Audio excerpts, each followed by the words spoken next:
Recording in progress. Good evening, everyone, and welcome to a special meeting of the Cupertino City Council. Today is June 9th, 2022, and we are at 8 o'clock, which is the start time of our special meeting. And so, Madam City Clerk, if you could please conduct the roll call. Councilmember Moore? Here. Councilmember Way? Here. Councilmember Willie? Here. Vice Mayor Chow? Here. Mayor Paul? And I'm here. Thanks very much, Madam City Clerk. And so for this meeting, we were continuing a few items from our June 7th regular meeting. And so what I'd like to do is to propose that we take the items a little bit out of order. I will note that the very last item that we have after the study session, which we had on grant proposals, item 14, which was about our work plan, and then item 38, which was a combined CIP and budget item. We had 39, which is about our storm drainage system. And so the essential crux of 39 is not to raise the rates. I think that should be relatively fast. So what I would like to do is ask for a motion to hear 39 first, and then we'll get to 1, 14, and 38, which is study session item number 1. May I have a motion to that effect? Councilmember Moore, your hand is raised. Would you like to make that motion? So moved. Okay, may I have a second to Councilmember Moore's motion? And Councilmember Way, for the blink of an eye, I saw your hand raised, and there it is again. I'll second. Okay, wonderful. So again, this is to start our meeting with item number 39. There's a motion and a second on the table, Madam City Clerk. Oh, let me go to our members of the public, actually. There is one attendee with a hand raised. That is Mahesh Pakala. And so if I may have a quick dialogue with my good friend Mahesh. Mahesh, if you wanted to speak on the motion on the table, please keep your hand up. But if it is not about the motion on the table, please lower your hand. I don't see your hand lowering, and so I'll go ahead and your hand is lowered. Thank you very much. And so I'm going to go ahead and bring this back to council. Did anyone want to make a comment on this? Again, this is just to hear item 39 first. I don't see hands raised. And so, Madam City Clerk, could you please conduct a roll call vote? Councilmember Moore? Aye. Councilmember Way? Aye. Councilmember Willie? Aye. Vice Mayor Chow? Aye. Mayor Paul? Yes. Yes. The motion carries unanimously. Thank you very much, Madam City Clerk. All right, so we're on, and just to give everyone context, I think this is a really nice combining of our various major items for the upcoming fiscal year. We're doing it, I think, in an extremely timely manner. This is the first full week of June. And so in order, because they all kind of implicate our budget, you've got our grant funding, which was item 1 in the study session last time. We've got item 14, which was the work program, and item 38, which was the capital improvement program, again, combined with the budget. And so let's go to item number 1. And I'll remind everyone, when we tabled it, we were tabling a discussion that had already been presented. We had heard from the public, and we were in the midst of discussion. I'll remind everyone that the recommended action is to consider the recommendation from the Parks and Recreation Commission to approve funds in the amount of $96,460.46 for the fiscal year 22 to 23, or the upcoming fiscal year community funding grant program. And part of the purview of council here is to determine and approve the final funding amounts for the community funding program to be included in the recommended budget for fiscal year 22 to 23, and to provide direction to staff. I'm gonna go ahead and remind everyone, it's 8 o'clock right now. We had to have a labor discussion in closed session at 6:30 this evening. And so we have about 4 hours. This, of course, is the culmination of a lot of work that's been done up to this point in our calendar year. We have a lot of great synergies here. But just to keep in mind that we want to be very cognizant of the time. And so what I'd like to do is basically say, for the community grant funding program, let's take a collective effort to try to get this done within the hour. And then hopefully the city work program, we can have a similar kind of effort. I think that the community funding grant program should be actually considerably less than that, frankly. And then we get on to the CIPs and the budget. And I do want to note that there was a request from staff earlier today from our city manager, Jim Troop, to try to, when it came to the budget, simply pass an operational budget, so to speak. And I think that the goal here should be to try to conclude this and see what we can, go and front going into our upcoming fiscal year. But if we find that time is very much of the essence, and I'll be doing a time check in that regard around 10:30, then we can start to look at the proposal from staff, which is basically to say, hey, look, we need this to be operational as of July 1st, the start of the fiscal year. And so, we'll probably scale back to that point if we don't look like we're making progress to the point where we can conclude this corpus of items by midnight this evening. Okay, so we're back on study session item 1. This is the Community Funding Grant Program. And we're back on discussion. And Madam City Clerk, remind me, and please confirm this, I think this is correct. We did not have a motion on the table when we continued this item. Is that correct? That's correct, Mayor. Okay, so we are in deliberation. This is item 1. I can put a default motion on the table just to get things going. I think the default motion would be simply adopting the recommended grant allocations as examined and recommended by the Parks and Recreation Commission. And so I'll go ahead and see, Councilmember Way, would you like to set forth that motion for the purposes of further discussion? Yes, please. I'll second that. Okay. Oh, did you move it, or do you want me to move it? I'm asking you to move it. So okay. So moved. Okay, thanks, Councilmember Way. And Councilmember Moore, did you want to second that? No, I don't actually. And I want to make sure that everyone's seen the written communications that came in for the day. Okay, that sounds good. Well, for purposes of furthering the discussion, I will go ahead and second it. And that's just a reminder that does not commit us to the set of recommendations from the Parks and Recreation Commission, but I do want to be able to keep us in line with procedural formalities, and so we'll go ahead and continue the discussion. There's a motion, a second on the table. Councilmember Way, your hand is raised. Are you ready to call on council members to deliberate? Yes, we're beginning the deliberative process for this motion. And, okay, I would like to kick off the deliberation for a couple of very general statements. Okay, go right ahead. Okay, so here it is. I've been on many nonprofit boards, which I am still. This kind of discussion is always going on. What project do we support? Do we have, way this, way that? They're all very good projects. We have, if not hundreds of nonprofit organizations in our community, and they contribute not just economically, but also humanitarily to our society, to Cupertino and surrounding areas. They're all great projects. So I don't think there is a right or wrong which one we pick. And first, I would like to make that we did authorize the Park and Recreation Committee to make the recommendations. So I would like to have mostly trust their judgment. Second, I would like to say is I understand we might have say we want to support newer, smaller nonprofits, which is a great concept. But there are many very established but very good nonprofits that do projects in our community over and over. For example, West Valley Community Services. Why do they come every time? Because they have hundreds of projects. Councilman Willie mentioned about their mobile truck and mobile food truck. That's partly supported by Cupertino Rotary with $25,000 grant, and West Valley come up with other money. You talk about the pantry, that's also partly supported by Cupertino Rotary. And so these are really good organizations that's reputable. So I don't see any wrong about supporting them year after year with different projects or same projects. Same thing with,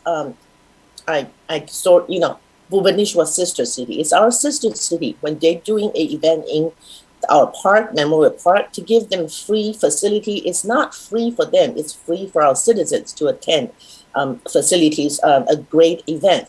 Same thing with Fall Festival. So I don't see any problem with providing facility, in-kind donations, support for our very reputable organizations in our community. They contribute to our citizens tremendously. And for school district, that's serve our students. Whether 100% lives in Cupertino or not, it is students that they serve. Summer program cannot be open to 10,000 students, but they do pick students that need economically disadvantaged. And as to, I think Councilmember Moore asked if other cities support these nonprofits. Yes, they do. Every year I apply to West Valley, to San Jose, to Chappie, who is in charge of the West Valley area, did one section close to us, and he always supports the High Schools Foundation with a community grant fund. I know Sunnyvale does the same thing. So every city has grant fund that help the community. They're all really good causes. So two things I want to make is everyone has a good cause, and I don't think we have a right or wrong in supporting who we support. Second, these nonprofits are valuable assets to our community. Third, I do believe we empowered our Park and Recreation Commission to make decisions, and we could trust their decision making. Third, school districts are very close to our hearts, and fourth is, even though we consider some organizations established, but they do great projects in our community. Rotary Club actually contributed over $150,000 to our community every year with over 30 to 60 projects per year. So I just want to say there's no right or wrong. And if we have more money, yes, please support more. If we don't have more money, support what we can support. And I do believe that there is nothing right or wrong about who we support. And we do need to support them when they, open up their time and their volunteering to do a festival. Our staff knows that it's not easy to give them in-kind facilities. That is just a minimum, bone minimum to support them to, give our residents a great venue to go to. So I just want to say there's no right or wrong, and I would support all the projects if we have the money. Thank you. Okay, thank you, Councilmember White. Let me ask a question of staff at this point. So there were a number of requests for material and follow-up, and I'm noticing that we don't have a new packet for this. We do have written communications and some presentations. Is there anything from staff in follow-up to this item based upon our council discussion on Tuesday? Because I did ask for desk items if that was necessary. Rochelle, you have your camera on. Is there a follow-up here from the various questions that were asked? Yes, the memo that's in the in the, what are they called, written communications for this evening, that answers the questions that were from your motion from Tuesday night's meeting. Okay, very good. Thank you very much, Rochelle. I appreciate that information. And so let us go on to Councilmember Moore with a hand raised. Councilmember Moore. Okay, thank you, Mayor Paul, and thank you, Rochelle, for providing the information. I think we should have someone from staff put the written communications up on the screen for us and take a look at it. And why don't we do that? Does anyone on staff have the written communications open and available to share at this point? Mayor, I can share those if you'd like to direct me to which item you'd like me to open. okay. So that would need to be, I think, through Councilmember Moore, who has the request. And so, Okay, item number 1, written communications, community grant funding program, written communications. It begins with an email from Omniware Networks and a clarification about their tax exempt status, which addresses the question that I had.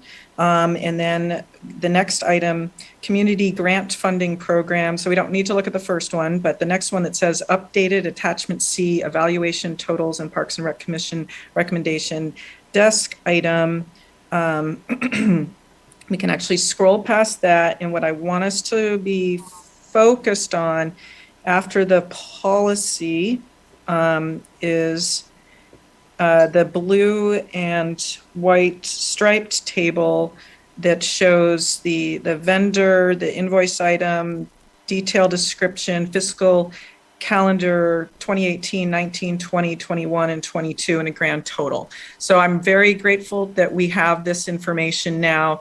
And then also in this packet, we have festival information, which I did not see I asked about this. I didn't see the festival fee waiver requests. And there's a on Tuesday night, as an attachment, I sent in the requirements for festival fee waivers. Yes, yeah, just keep going.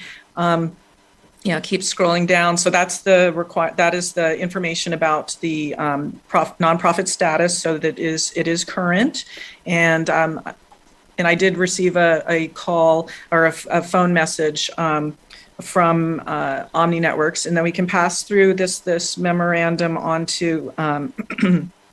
It's a blue and white striped spreadsheet right after the policy. There's one more, and then here we are. Now, if there's any way that this can be made larger, that's wonderful. That could help. Okay, so the first one we have, and I'm not even sure what this is, was $7,000 given to Heart of the Valley. Then Women's SV out of the Mayor's Fund, $1,000. Chinese American Coalition Compassionate Care, $18,000. Silicon Valley Jewish Film Festival, $5,000. I won't read all of these. Some things of note: Cupertino Union School District, we're showing a total of $111,000. UFRAP Museum, $159,000. West Valley Community Services, $1,447,000. Rotary Endowment Foundation, $36,000. Rotary Club, $12,780. Breathe California Bay Area, $6,500. Bhubaneswar, only $9,820. Fremont Union High School District, $14,546. The next page is interesting. It's the proposed fiscal 2022-2023 festival fee costs. And this, in my opinion, we probably should have seen this come to council already. So this might be a proposal, but because it is, to my knowledge, and I need to have this clarified, this is not part of the 96,000. And I look at festival fee cost waivers, and I think it should say that the waiver word in there, that is a grant. So, and this might not even cover, I'm not entirely sure if this covers the whole cost, but you can see we've got $145,000 being requested, and that is on top of the 96,000. So when we have the sheriff and public works and individuals needing to spend their time on these particular festivals, it is a cost to us. This is not free. And also, when you're looking at, in particular, the Chamber of Commerce, that's not a 501c3, that's a 501c6. It's a lobbying organization. They endorse candidates. They endorsed Councilmember Way, for instance, and they have a PAC. Their PAC has previously given $120,000 per candidate, and opposed candidates, that PAC opposed the vice mayor, for instance. So I don't see why we would be gifting, because it's going to a political purpose, why we would be gifting funds to a lobbying organization in that manner. Also, I do have some concern with regards to the sister cities and equity, because some of the sister cities aren't receiving any waivers at all of festival fee costs. And so I think we should have complete information about this. I'm going to assume that the festival fee waivers are going to come back to council, but and that this is not actually part of the approval tonight, that we're looking at just the grants. And I want to have that clarified. But I think that this fee waiver is part of the budget, but I need to understand that as well from an accounting standpoint. And so I'd like to hear that, and then I think I'd like to perhaps entertain a substitute motion. Okay, well, let's go ahead and entertain that substitute motion after we hear from staff in response to your comments, Councilmember Moore. And I do want to thank you for getting into the granular detail here. It's so very critical. I think there were a couple of fact check items. I just wanted to go back and just clean up a couple of statements. There was one, Councilmember Way, you had indicated that we empower the Parks and Recreation Commission to make decisions.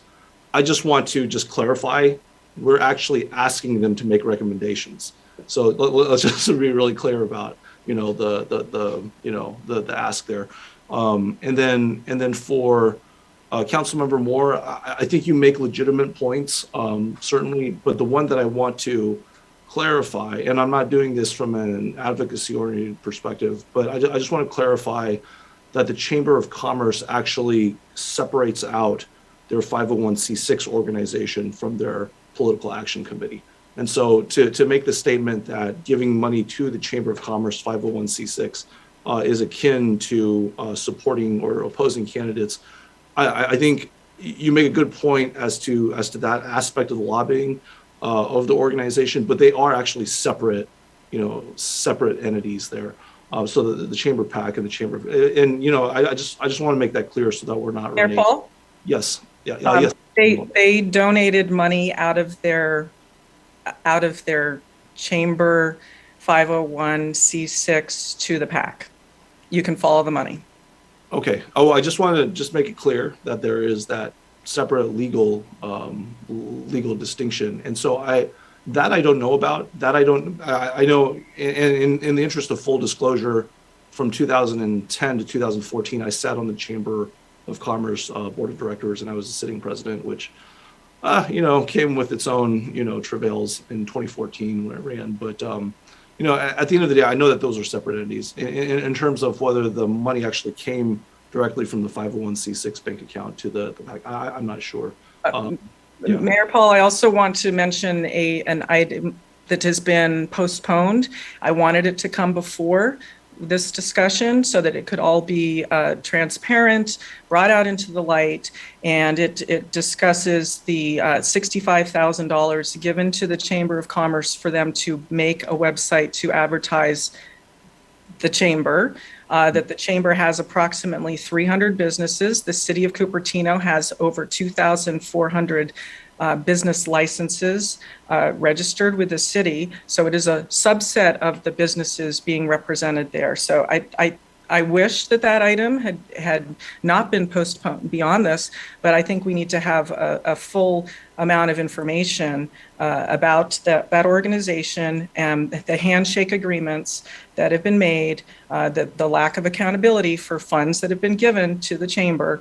I've made this request. I've asked about, where's the contract for the money that's been given, and nothing turned up. There was no contract. Yeah. Okay. Well, thank you very much. I appreciate that. I just wanted to clarify the legal distinction between those entities. And so let's go, since our legal counsel does have a hand, or did have a hand raised, but doesn't anymore. Let's go to our Director of Admin Services, Christina Alfaro. Christina, you had a hand raised. Did you want to speak to any of the comments that were made by either Councilmember Moore or Councilmember Way? I'm imagining it's probably Councilmember Moore's comments, but did you want to speak to those? Yes, thank you, Mayor.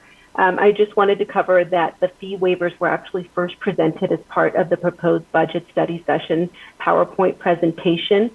We get those after we're able to publish the budget, so we always make sure we bring those in to council as part of that proposed budget study session for council's consideration, and so that they're aware of those, and then they get implemented as part of the final budget if council approves those fee waivers. But it is not specifically called out as an action, but we did show them as part of the presentation. Through the mayor? Yes, please, go ahead. I think we should have, I think it would be prudent of us to set a cap on this, because we're looking at having a budget approved, and I would consider we have the $70,000 to $90,000 grant cap. I think this year do a $90,000 grant cap on the festival fee waivers, and it should be, I would assume, similar where you have the $20,000 per entity maximum, and the same 501c3 designation requirement. Yeah, no, thanks for that comment and the questions, Councilor Moore. One sticking point for me personally is that I wonder how these fee waivers get placed on a list for request.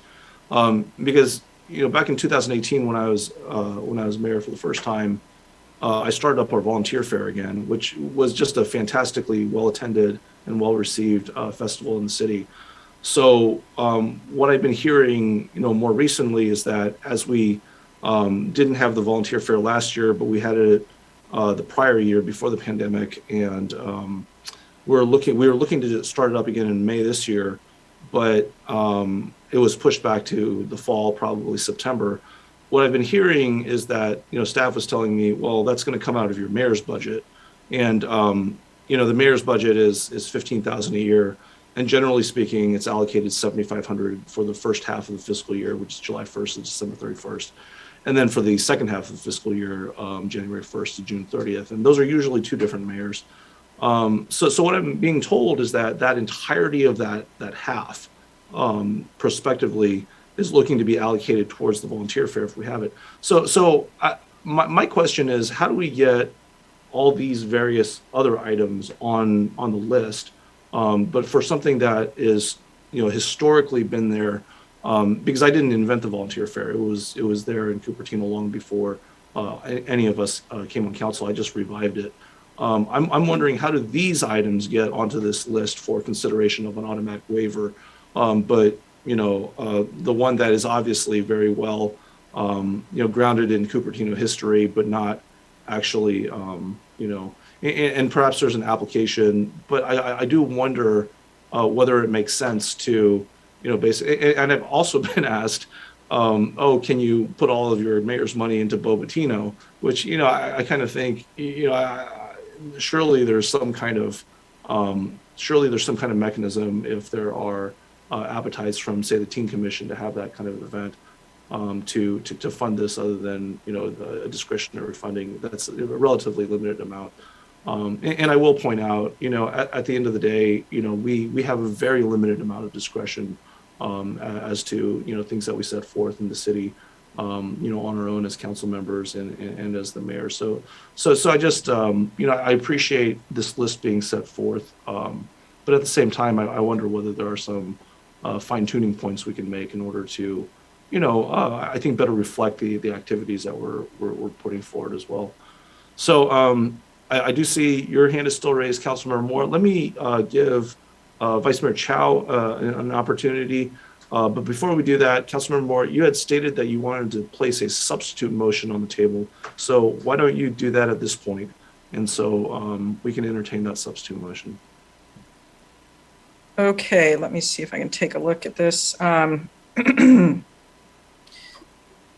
Essentially, it's with the same primary list that the city has provided, and I would remove CUSD and FUHSD Foundation and West Valley Community Services at this time, and because we're providing within our budget even more funding to West Valley Community Services for another program, which is far more substantial than the 10,000 requested here. Okay, is there a second for Councilmember Moore's motion? Vice Mayor Chow, I see that you have your hand raised. Would you like to second the motion, the substitute motion that Councilmember Moore has set forth? And Vice Mayor, you'll need to unmute yourself to be heard. I'll second that. You'll second the substitute motion? Okay, very good. So we've had a motion on the table. Now we have a substitute motion. These are not enumerated, but if I were to look on page 303, superenumerated page 303 of our original agenda packet from June 7th, it is the organizations in green, which are 1, 2, 3, 4, 5, 6, 7, 8, 9. So there are 9 of them that were recommended by the Parks and Recreation Commission. It would be the 1st, 4th, and 9th that would be removed. So then it would leave 6 more organizations to be funded. Okay, so Vice Mayor, let's go to you for commentary. And again, this is on the substitute motion that's on the table, and then we'll go to Councilmember White. I have a question. It may not be relevant now, but just want to clarify. So if someone is a member of an organization that's seeking funding, I think there is no conflict of interest. But if someone is listed as officer or a member of the board, then is there I believe there is a conflict of interest, right? Maybe we need to vote separately. Just Let's move this to our legal counsel. Chris, can you speak to that question from Vice Mayor Chow? Yeah, I think that you know, answering that question sort of from general principles, I think Vice Mayor Chow stated it accurately. So somebody that's a member of a board of a nonprofit, or certainly that if anybody that gets income from that nonprofit would have a conflict of interest in this kind of decision, and I would advise them to recuse themselves. Someone who's just a member of a nonprofit that doesn't have any financial or other interest that warrants recusal, that would be an issue. so then, if necessary, we will just split the item into vote on them separately. One Okay, person well, might So, Yeah, go ahead. So the remedy for that conflict of interest would be to recuse oneself from consideration of the item and leave the meeting. But I remember then if one have to recuse themselves, they cannot even participate in the discussion. That's correct. That's correct. Oh, for that item, I see. Okay. Okay, so Yeah. does that apply to the entirety of the item, Chris, or just to the vote on that particular organization in this case? So it would. I mean, there are probably ways you could set it up, but the way this has been set up, I think, particularly because you're talking about a finite pool of funds, I think that and that this item has been grouped together. I think that the appropriate remedy would be to recuse oneself from consideration of this entire item. Let me ask if this is just kind of an academic question. Are there currently, we have a substitute motion on the table, and the 6 organizations up for consideration for funding are Women SV, Senior Services, Heart of the Valley, American Cancer Society, Relay for Life, Omniware Networks, the Buddhist Tzu Chi Medical Foundation, Breathe California of the Bay Area. I mean, does this apply to any of our council members? Does anyone sit on the board of any of these organizations?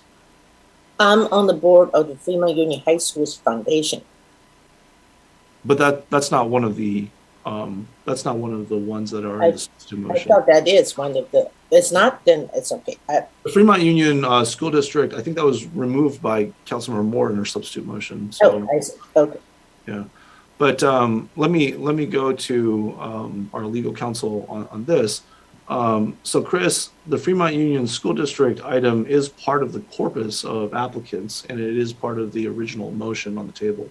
So how would you suggest that we deal with this in that instance? Yeah. So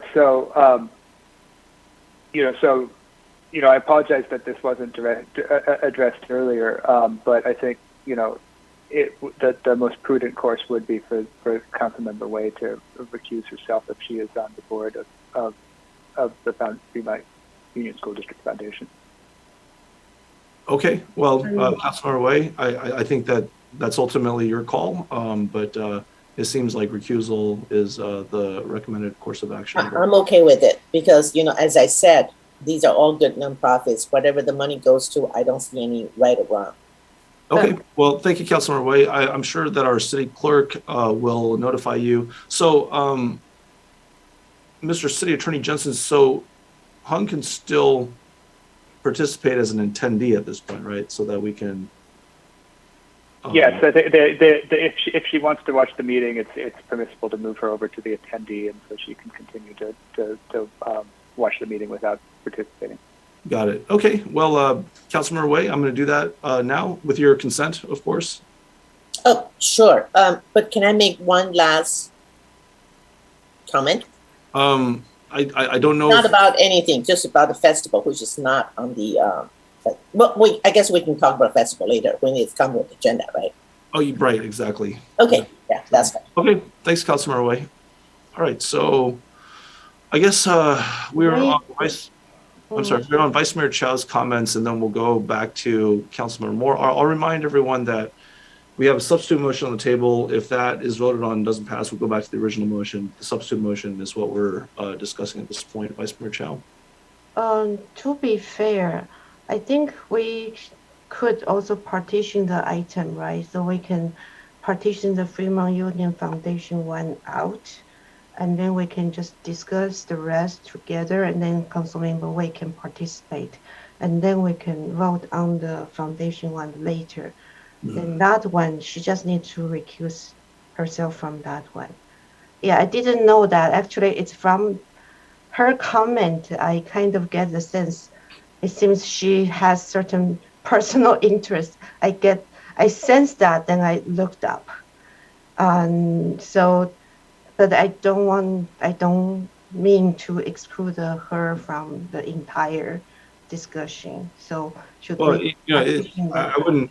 Don't hang the downstream effect on your exclusive, on your head. I mean, it's a legitimate comment, and at the end of the day, Councilmember Wei has agreed to recuse. I'll point out that our legal counsel did point out that this is a finite pot of money, and so you're making decisions about what's allocable for one, in a real sense, to the exclusion of other organizations. So I will note that we do have a subcommittee for this particular topic of grant funding, and so that is part of the mechanics that certainly the subcommittee can and should and can be looking at in the future. But let's proceed at this point. Vice Mayor Chow, you have your hand no longer raised, and so Councilmember Moore, you have your hand raised again. I don't see the hand raised from Councilmember Willie. I don't have comments about the substitute motion myself. And so Councilmember Moore, after you make your commentary, I will call for a vote on the motion that is on the table. Councilmember Moore. Okay, thank you. I just have kind of a procedural question. So who was the maker of the original motion? The original motion, that's a good question. Actually, that was Councilmember Wei. Yeah, let me go back to our legal counsel now. So here we are, Chris. We have a midstream recusal of the motion maker. How would you suggest that we resolve this? And I realize that perhaps it would be a question best set forth to a parliamentarian, but here we are, and we're leaning upon your good thoughts and expertise here. Yeah, this is an unusual situation. So I think we should look at to resolve it as pragmatically as possible. Certainly, since it's not appropriate for Councilmember Wei to have really participate in the debate. I don't think the motion can really be voted upon without creating conflict of interest issues. She's not present to withdraw it. I think perhaps what might be cleanest is that if somebody else makes and seconds the same motion, then council can vote on the substitute motion, and then vote on, I guess this was a replacement motion. I think that's. Why don't we do this, since we have the substitute motion and there's that original motion by a movement that is no longer here? Can we remove the substitute motion? Who is the seconder of the substitute motion? Vice Mayor. It was you, Mayor Paul. Okay, so I'll be willing to remove my second for the substitute motion. I apologize, Mayor. For the substitute motion, it was Vice Mayor. Okay, so I'll ask the Vice Mayor if she would be willing to remove her second, and then as the seconder of the original motion, I'll go ahead and remove that second.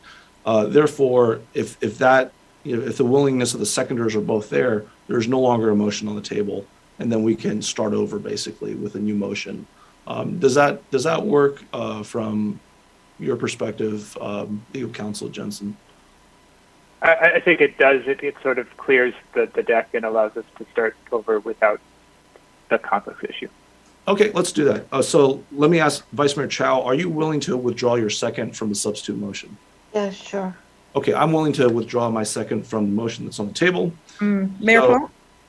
Yes, Councilmember Moore. I have a procedural question about that. So I have to say is for having made the substitute motion and having my second, I think that you could very simply just remove your second from the first original motion if you felt, as we seem to see, that it was done in procedurally in error.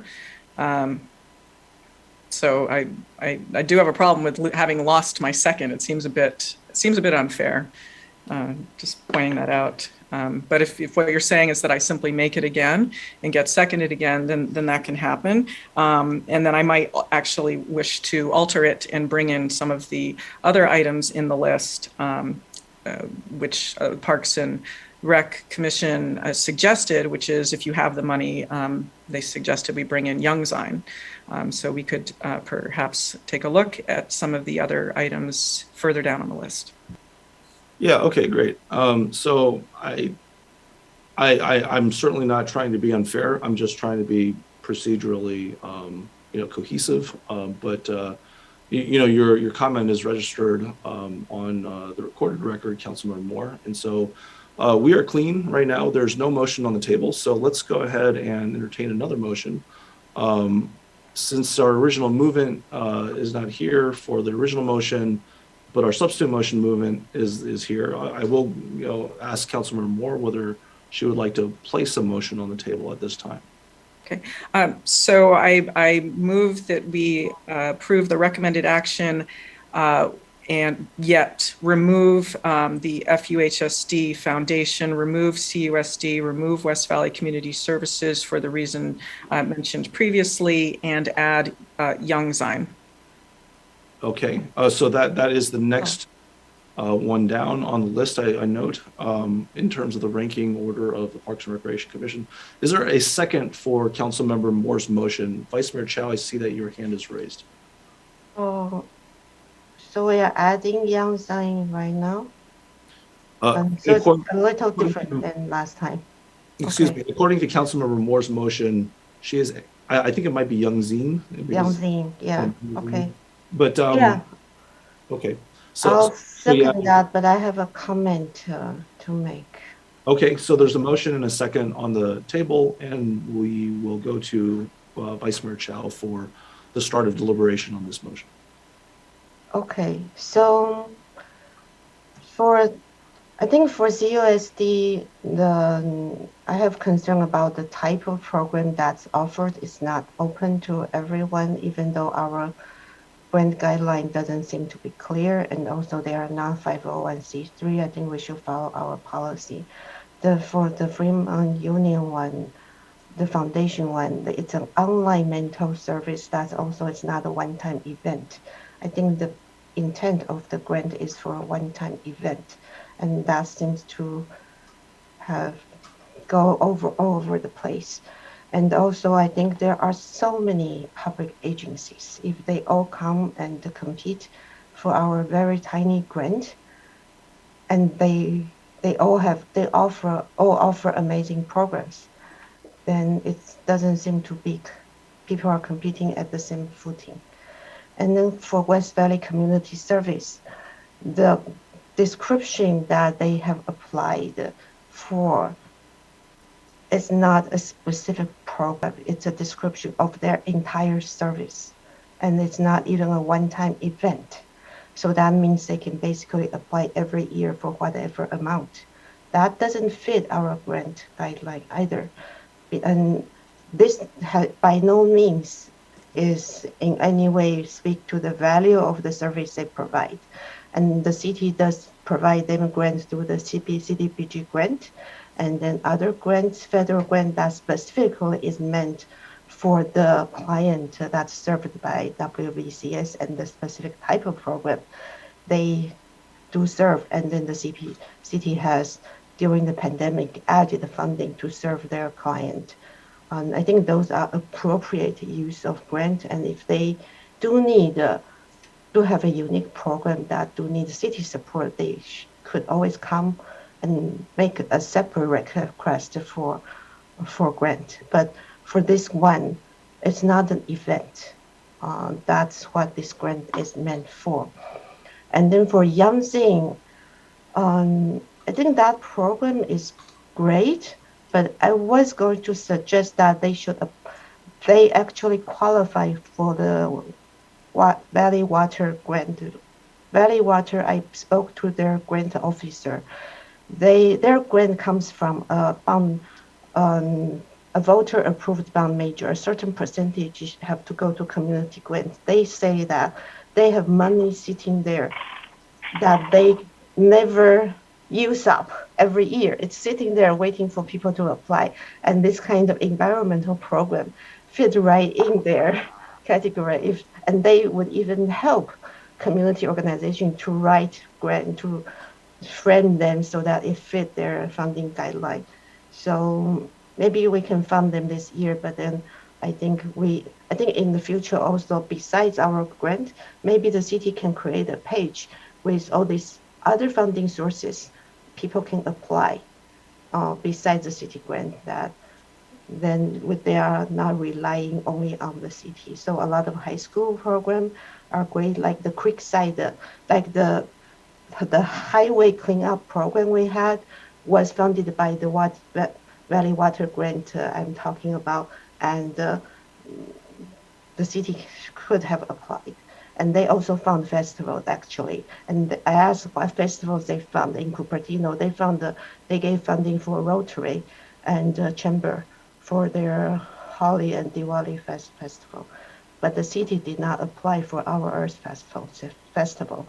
So those are things that grant options the city should even explore, and we should inform our residents this extra funding for festivals that they want to host. Okay, thank you. Let's go on to Councilmember Woolley at this point.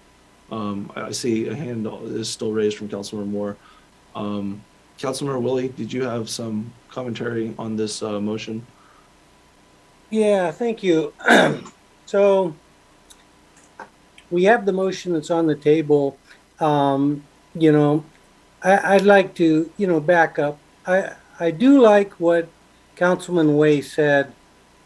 All these organizations that have requested for funds are good organizations, and yeah, we can get into some of the details as to particulars about why they wouldn't be able to get funds because of the details, dotting the I's and crossing the T's per our requirements. But I did like what Vice Mayor Chow said, for a couple of those, that maybe could get funds elsewhere and so on and so forth, but being able to fund them this year, maybe we should update our manual and make it more clear so that West Valley Community Services knows to identify specifically what projects the funds would be used for, like the way they got the mobile food truck, or upgraded their pantry.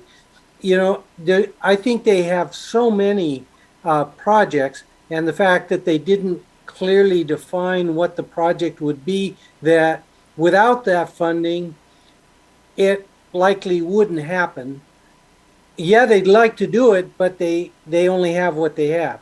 So in general, all these organizations are great. In general, the particulars that might bounce a couple of them out, I think being a little bit more generous in terms of or allowances, allowing a little bit more in the way of allowances. So that being said, we have the staff recommendation. I support the staff recommendation, but then I also support the Young Zine. To me, the name, I think they could use a little bit of a name change. the Summer Youth Client Program, Summer Youth Climate Program. As I said on Tuesday night, trying to get our next generation involved in important issues in our community, both our community students and issues of importance in our community. What more could we ask for? And for their ask is only $6,000. So there's that one. I also brought up on Tuesday night the STEM Boost, which to me really speaks to helping students, elementary school and middle school students to not only understand technology, but to more or less be able to understand how it might help them and they could get involved. And I think on Tuesday night, the answer from staff is that STEM Boost wasn't fully able to meet all our requirements. And so I'd sure like staff to try and revisit that once again for something that's going to help kids in our community, understand and get involved and go places that they may not go without some of these items. So I think there's some other really nice ones, but I'll limit it to those ones. I mean, the Friends of Deer Hollow, I think is, really a phenomenal thing for not only our community, but the surrounding communities, and to understand and appreciate, how animals fit in the overall structure of things. Once again, without it, how often in this Silicon Valley, where we have paved and concreted over so much, making whatever we can more accessible, and these people are using volunteers and stuff, but they didn't ask for money this time, so I won't go there. I just want to do a shout out for them. So my preference is to not shrink the bucket this year, to go with the staff recommendation, add Young Zing, try and get staff to see if STEM Boost can qualify. And if they could, I would support them also. Bhubaneswar, it was mentioned on Tuesday night. Well, then what do we do with all the other sister cities? I think the message also needs to go out to them all that we welcome them. We want to encourage them. If we say no money, no, you guys go and do it on your own, we're not really encouraging these people. We're not really welcoming them and saying, hey, we want to work with you. And so since Bhubaneswar did ask for funds this year, $15,000, but if we were to take the approach that for sister cities to be equitable, that we would want a number that could be applied. I think we have 4 sister cities, something on the order of, $4,000 per sister city, but the other ones haven't asked. Great.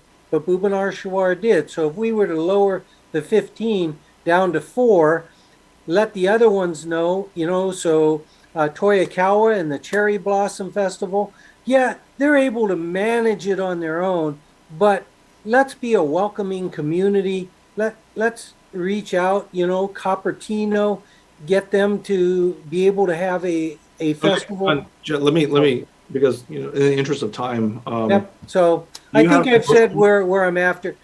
Okay, we don't have that because I find it really tough to vote no on the motion that's on the table, but I want to put that out that I would much prefer to see us be a little bit more generous. Okay, well, thank you for recording your comments and sentiments on the record. So let me just go to Councilmember Moore and Vice Mayor Chow very briefly. Time check, we're at 8:54. I want us to wrap by 9 o'clock. I was hoping we could get a little bit faster than that, but to the extent that we're being repetitive, please just table that. And then I'll remind you that Councilmember Moore's motion is on the table. And so we'll go ahead and go to Councilmember Moore and then Vice Mayor Chow. So I was wondering, well, first, with regards to the festivals, there was a question. There is some policy that I sent in. It's written communications for Tuesday night. It was in attachments showing that with regards to the history of the sister cities having fee waivers, festival fee waivers, the fee waivers for the Toyokawa sister city has been a little over $30,000 per year, around $9,000 for Bhubaneswar and zero for the other two sister cities. So that's so we have a pretty big disparity there. I was wondering if there's some, because we've dropped the total funding, if there's some appetite for adding the Chinese American Coalition for Compassionate Care, which covers issues with mindfully facing grief and loss. And starting the conversation is the program name and event, and I appreciate this because it is a difficult topic. And I think it's covering an area that I don't think that we have touched on in the past with our programming that the city's providing. And I think it would be really beneficial to the community if this could be considered. And I would like to hear something about the Palisados Calico Challenge, because we could bring those two items into the list, and then I believe that puts us into the grant range that we're looking for, and could provide some good variety of programming. So, okay, so you're apparently attempting to change your motion, and so possibly. I want to hear about the Calico Challenge, but I might want to. I would definitely like to see if there's support for adding the Chinese American Coalition for Compassionate Care because of the end of life issues and the grief and loss topic. I think that would covering that would be a really wonderful thing. Okay, this is what I'm going to do. I have a hand raised from Vice Mayor Chow and a hand raised from Councilmember Willie. So our Assistant Director of the Recreation and Community Services Department, Rochelle, remind me, is it called Parks and Rec now, or is it still Recreation and Community Services Department? I know we had a whole. Yeah. It is Parks and Recreation now. Okay, so we went back to the code. Okay, great. So, Rochelle, you've been patiently waiting. We're into the deliberative process, though, and so I would need to grant your leave to speak. Did you want to speak on some informational material here, or was there something else that you wanted to make? I just wanted to clarify one thing. Okay, why don't you make your clarification before we go back? So, West Valley Community Services did apply for a specific program. It is called their Gift of Hope program, and it is a program that they run during the holidays for the families in need. So I just wanted to clarify that. Okay, well, thank you for that clarification. Let's go back to the deliberation here. So the question from Councilmember Moore was essentially whether there would be a willingness to add the Chinese American Coalition for Compassionate Care and the Palisados Foundation grant applications to her motion. Madam City Clerk, Mayor Paul? No, please. Can you please let me ask my question? Madam City Clerk, can you tell me who the seconder of Councilmember Moore's motion was? It was Vice Mayor Chow, Mayor. Okay, so what I will do now is, because we're already right at 9 o'clock at this point, let me ask the seconder, Vice Mayor Chow, whether you would be willing to make that amendment to the motion on the table, since the movement herself is asking for that. And I realize it was a request. I need some questions answered first. You'll need some questions answered first. Okay. So let me just suggest this. Okay. When I allocate time for an hour, when we have a motion on the table by the original movement, there is no reason to add two more organizations as this is going along, as we're not adding more information. I'm simply trying to do this in an efficient manner. And so to the extent that we don't need to make gratuitous comments focus upon the motion that is on the table. All right. So Councilmember Moore, you wanted to make some modifications to your motion and you're seeking commentary. So is this something that we really necessarily need to do at this point from the perspective of your motion, or can we essentially say, let's go ahead and put this on for a vote? Because I don't know precisely how long that this is going to take in terms of a deliberative process that seems to, not really have a finite end if the movement is making some modifications that could have been made from the original motion itself. Mayor Paul? Yes, please. Okay. Okay. So at issue is that when I tallied up the grant amount, there's no rule that says it needs to be this amount of money. So, well, I'm trying to stick towards the policy that we have, which is the range of $70,000 to $90,000. So when I added it up, it ended up below that, and I thought, well, perhaps there are other potential grantees on the list that we could add and put it into the range, and feel as though I'm following the policy, that we're following the policy amount. And so that's what I'm thinking there.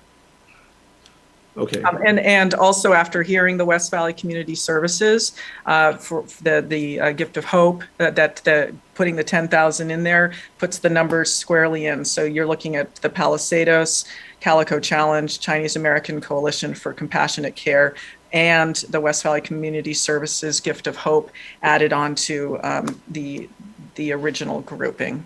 I think you have Young Zine in there. Do you? Young Zine, yes. Okay. Right. All right. Let me ask Vice Mayor Chow. Vice Mayor Chow, are you willing to make that the? I need to ask my question first. Okay, please proceed. Okay. For Yangtze, from the program description, it's unclear if the program is free or not. I found their website. The 3-week program they have is cost $500, even though they do provide need-based assistance. But the program description says that they will use the funding to pay teachers to develop the program, which I think they have have already developed. So if we fund them and we don't fund STEAM Boost, we are not funding someone because they are more honest. I don't feel comfortable with that. And I think we are trying to stick to the intent of the grant. The reason is many other organizations could have applied, but they did not because they think they don't qualify. And whenever we open it up and relax our rule, we are again giving way to someone who are not following the rule. I don't feel I don't think that's fair to the people who self-select not to apply because they don't think they qualify as an event, for example. Okay, let me refer this question to our staff. Then have another question. No, I want to cut you off there because I don't think it's appropriate, having gone through a Parks and Rec Commission vetting process, to be insinuating that a particular grant applicant is not following the rules or is making misrepresentations. So Rochelle, do you have a commentary as to that and how this particular applicant was vetted? Are they making any misrepresentations based upon the application and the vetting process there? So originally they were one of the applications that was put under the Parks and Rec Commission had to decide, because our policy states that they can charge, however, it's up to the Parks and Recreation Commission. However, within the Parks and Recreation meeting, the Young Zine stated that they will no longer be using their funding for that. They will be using it as scholarships for the kids. So they will be using it toward the children not paying toward their program.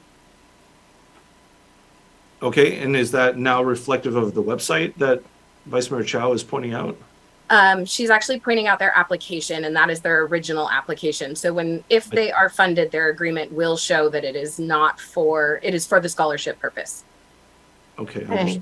That's good to know, and that's actually something I expressed an interest to fund the last year. However, this very good use of city fund is not within the current community grant guideline either. So last year, when I expressed that, we said, okay, we will form a subcommittee to look at funding additional things like this, providing assistance for so kids who couldn't normally afford a summer camp can afford them. But that particular thing then does not fall under the current guideline because the event should be open to all, and this event is not free and open to everyone.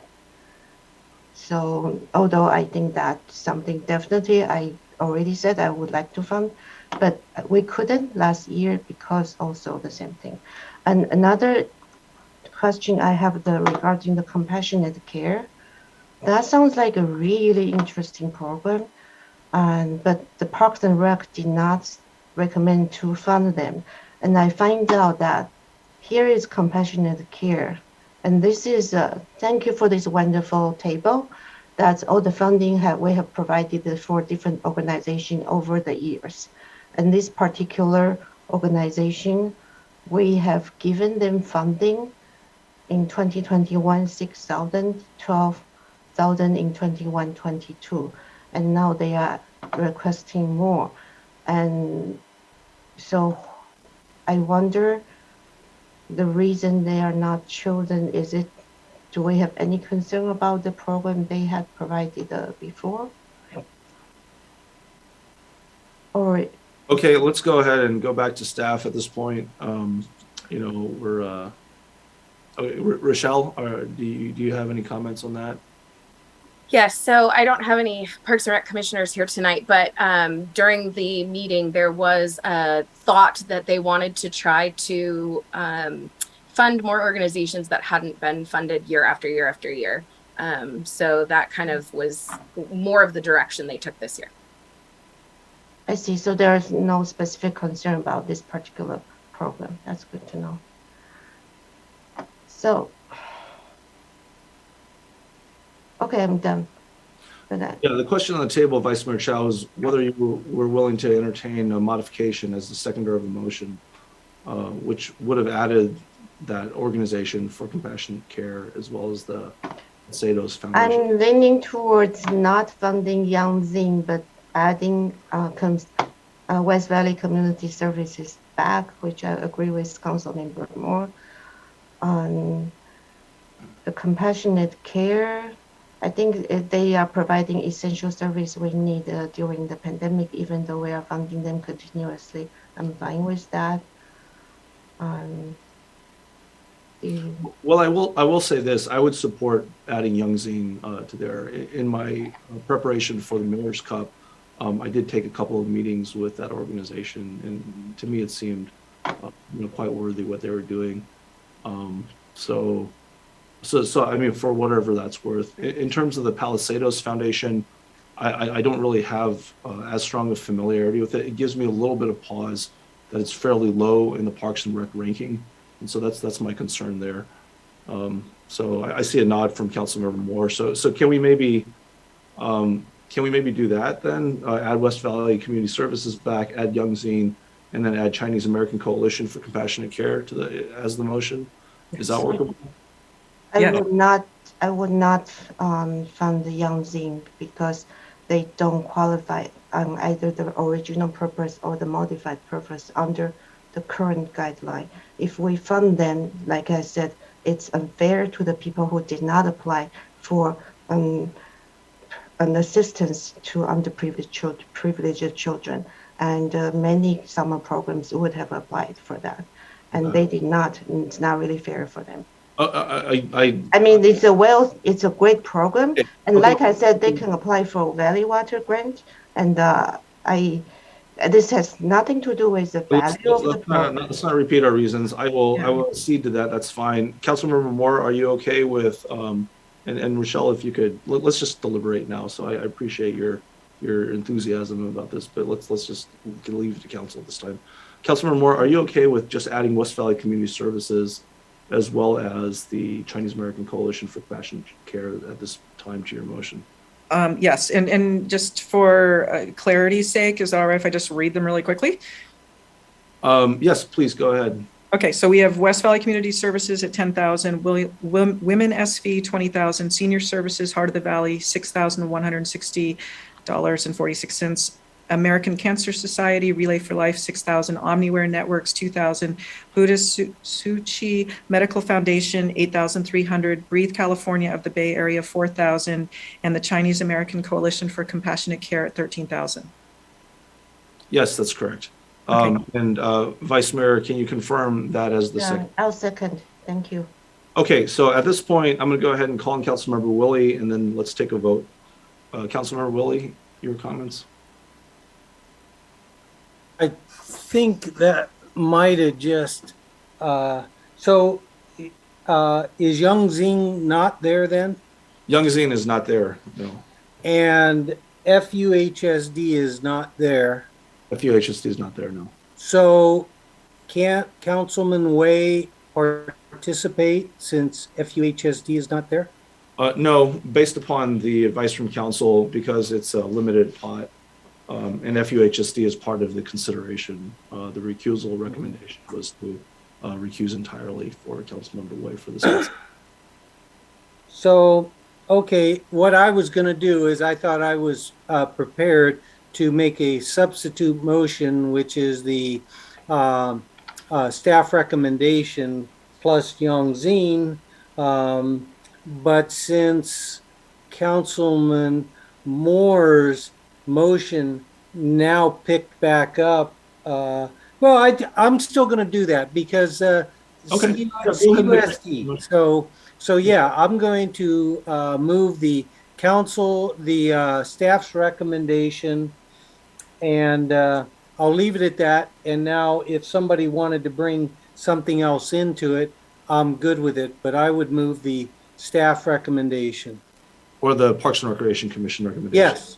Yes. Okay, well, then let's do this. I'll see if there's a second for your substitute motion. Is there a second for Councilmember Woolley's substitute motion? Councilmember Woolley, I don't see a hand raised, and so the original motion stands. Do you have any further commentary on that motion? No, that's what I was hoping to find out, if there was support. So thank you. Well, thank you for bringing that and making the attempt. We will go ahead and conduct a roll call vote on the motion that is on the table. And so, Madam City Clerk, if you could conduct that roll call vote. Councilmember Moore? Aye. Councilmember Way? Councilmember Willie? Aye. Vice Mayor Chow? Aye. Mayor Paul? Yes. Motion carries with Way recused. Okay, thank you very much, Madam City Clerk. And so we're on to the next item on our agenda. And so for that, I'll go ahead and bring back Councilmember Way. We'll go to the storm water fees. And so we did not actually have a presentation on that. That's item 39. And so for this item, we will be taking public input after the staff presentation. And so let me take a brief look as to where our contemplated. I don't see a presenter here, and so I'll refer it to our city manager, Jim Troop. I mean, I imagine it's probably either Director Morley or perhaps Chad Mosley. But City Manager Troop, did you want to? Yes, thank you, Mayor. Actually, Ursula is here, so she was. Oh, Ursula. Great. Hey, Ursula, how you doing? Welcome. And item 39, again, is to consider the approval to renew with no increase the 1992 storm drain fee and the 2019 clean water and storm protection fee. So welcome. Ursula, take it away. Thank you. I will go ahead and share my fairly short presentation here. Hopefully that is visible to you now. Alrighty, good evening, Honorable Mayor and Council. I am Ursula Sarova, Environmental Programs Manager. The city has 2 property-based fees in place to support compliance with the Municipal Regional Permit as regulated by the California Regional Water Control Board and to support storm protection infrastructure work on our storm drain system. These fees require an annual renewal process in advance of the county assessing the fee on individual properties via property tax bills or direct billed by the city. My presentation should take just about 6 minutes. So the applicable rate for the 1992 storm drainage fee are as shown here. Certain entities are exempt from this fee, such as the city itself, the county, the fire district, and schools. Here are the current rates for the 2019 clean water and storm protection fee, which is sensitive to land area and land use, commensurate to the cost to provide the service. This fee is applicable to all properties, including school district lands and city-owned parcels that are exempt from the 1992 fee. Council has the option to increase the clean water and storm protection fee at CPI with a 3% cap if actual program expenditures increase or fund balance is insufficient to cover shortfall. We recommend renewal of this fee with no increase for fiscal year 22-23. Here are just a few examples of the preventative, responsive, and educational activities funded by our two fees, which ensure our compliance with the stormwater permit to prevent pollution to our creeks and bay and maintain our storm drain system. 1992 fees remain the same each year, and while the clean water fee does allow for an annual increase up to 3%, staff is not recommending any increase to the clean water fee for 22-23. While expenses for fiscal year 22-23 are expected to be above the revenues, there is an eligible balance in the Environmental Management Clean Creeks Special Revenue Fund, Fund 230, to cover the difference. The current balance of this fund accumulated as the city transitioned from storm drain maintenance costs being funded by the general fund to being funded by the clean water fee, as well as lower expenditures during COVID and then coming in under budget on expenses. As it is not intended for this fund to carry a significant balance, the use of this balance to pay for expenses that have exceeded revenues is appropriate. Expenses are forecasted to continue to exceed revenues, and if this does occur in a future year, we may recommend an increase to the clean water fee up to the 3% CPI limit as is allowed. One potential area for increased expense is what will be required to continue meeting the requirements of our municipal regional permit. A new 5-year permit was adopted in May and will be effective July 1st of this year, with certain requirements phased in for 2023. Several new and expanded requirements will take additional staff time, coordination, and investment in green stormwater infrastructure. This view makes it easier to see at a glance the changes to the provisions in the new permit. And then we wanted to touch on the annual budget for stormwater pollution prevention and storm drainage infrastructure program includes money for several rainwater capture rebates and a cost share program for low-income residents. The rebate programs each have a first-come, first-served maximum budget of $12,500. That could mean, for example, rebates for up to 37 projects that incorporated both a rain garden and a rain barrel, and close to 7 driveway projects at the maximum rebate. Participation in the rebate programs has not been as high as we would like, despite outreach through Valley Water and the Climate Victory Gardens program. Palo Alto, which has similar programs to ours, also reports low participation for these types of projects. We will continue to promote these programs. Regarding permeable pavement installation, Council did increase the maximum rebate amount last year from $900 to $1,800 to accommodate larger pavement projects. And in the past year, one project applied for the rebate and received over $1,400. The cost share program is available to low-income property owners. 231 people have already qualified for this and now see a reduced fee on their property tax bills. But more residents are likely eligible to receive the fee reduction, so we will continue to reach out to those who may qualify. The non-point source program and storm drain maintenance revenues and expenses are annually audited during the regular external audit. Additionally, we worked with finance staff to establish a new agreed-upon procedures audit so that a full calendar year of expenses and revenues will be audited prior to bringing this item to Council each year. The 2020 audit was completed, but the 2021 audit has not been finalized yet, so both 2021 and 2022 are expected to be reviewed by the audit committee before we appear at Council in 2023 for the next renewal cycle. Here are the recommended actions for tonight, which are to renew both fees at no increase. And That concludes my presentation. I leave you with this detail from a poster created by Cupertino 9th grade student Jessica Kwandu, a winner of the recent Santa Clara Valley Urban Runoff Pollution Prevention Program Earth Day poster contest. I am happy to answer any questions that council or the public may have. Great, thanks very much, Ursula. Let's go on to our members of the public now to see if there are any comments on this. This is, again, item number 39. Item number 39 has to do with a storm drainage fee, and there's a recommendation of no increase. I don't see any hands raised from the public here, but as we're waiting for that possibility, let me just let people know that you'll be provided 3 minutes to speak, and within the time allocated for the first person to speak, you'll need to have your hand raised in order to be recognized to speak on this item. And then you can also consolidate your time if you like, up to 2 minutes per person, up to a total amount of 10 minutes. If you consolidate your time, you don't have the time for yourself individually, but you can have more time for one single person.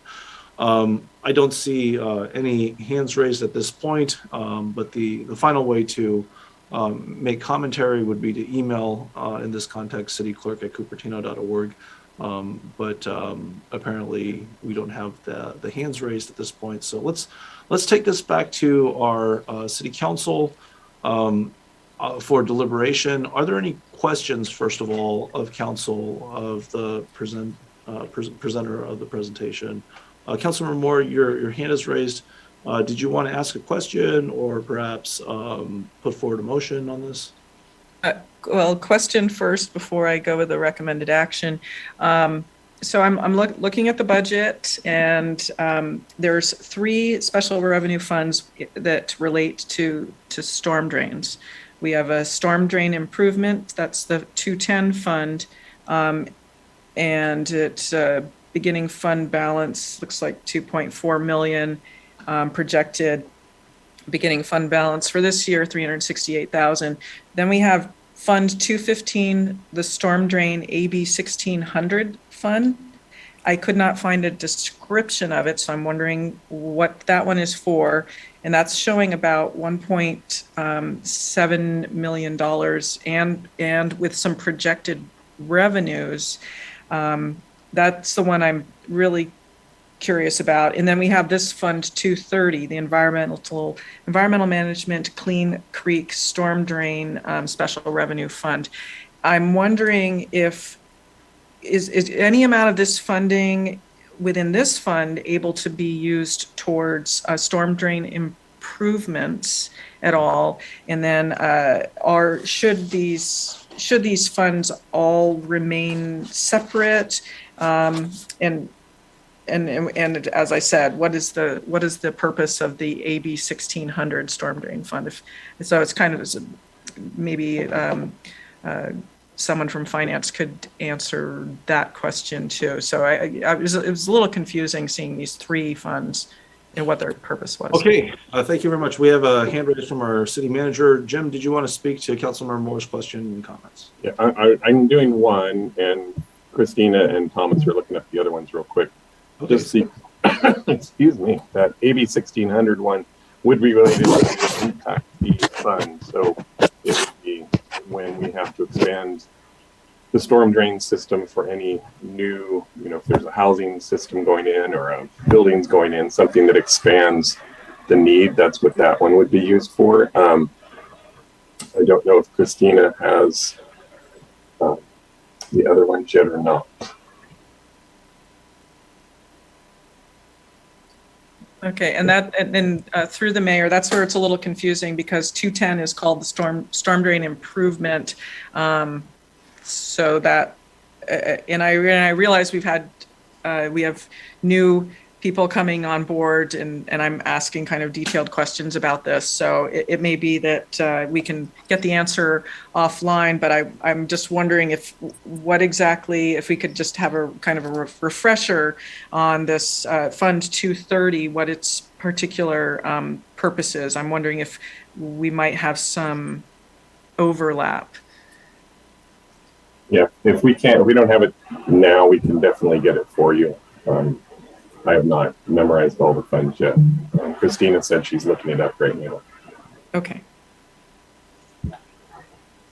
Okay, so I'll remind everyone that the recommended action, again, is to set the fees static, and that would be the consideration of the adoption and approval of Resolution 22-068, which is attachment A to the item, approving the renewal and collection of the 1992 storm drain fee with no increases and rates for fiscal year 22 to 23, upcoming starting on July 1st. And then resolution number 22-069, which is attachment B to the item in our agenda, approving the renewal and collection of the 2019 clean water and storm protection fee with no increases in rates for the fiscal year upcoming 22 to 23, starting on July 1st. So, Councilmember Moore, you had indicated that you would move the recommended action. Are you still inclined to do so? I'd still like to hear a little bit am I muted? No. I still like to hear a little bit about what the purpose of this particular fund is. It's not particularly clear to me. So it's not. It doesn't. It's for. I'm hearing education, but. Well, I'm sorry. What particular? You're not talking about the fund that we're.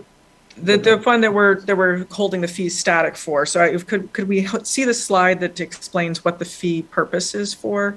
I think that would help, just so I can keep it clear when I'm asking my questions about the other two funds moving forward. Okay, this is not exclusively for education. If it's that, it is to fund the infrastructure that's needed to be maintained or built out. But Ursula, if you could, and I'm not really clear, Councilmember Moore, on what your question specifically pertains to, but the two resolutions that are under the recommended action have to do with the 1992 storm drain fee and the 2019 clean water and storm protection fee. And so correct. And I'm looking at the Mayor Paul. Thank you. I'm looking at the municipal code, which was approved, and I just wanted someone point me to the section in this code which tells me what the fee is going to be used for in particular, because for some reason I'm not able to grab it really quickly, and when I went through the agenda packet, it was not very clear, and so when I asked the questions about the other two fees, I want to make sure that we don't have overlapping purposes of these fees. Sure. I mean, I can speak a little bit to Fund 230, which is where the umbrella that I dwell under. And it really is about complying with our municipal regional stormwater permit, which is under the Clean Water Act. So it does cover a variety of activities. Education is part of it, but also we do proactive inspections of over 130 businesses every year to make sure that the back of house has no potential discharges to the stormwater. We respond whenever an illicit discharge happens. We go out and make sure that's all cleaned up properly, including clean out of the laterals and other parts of the system. Every time a water purveyor has a leak, we make sure that they suck all the sediment back out of our system again.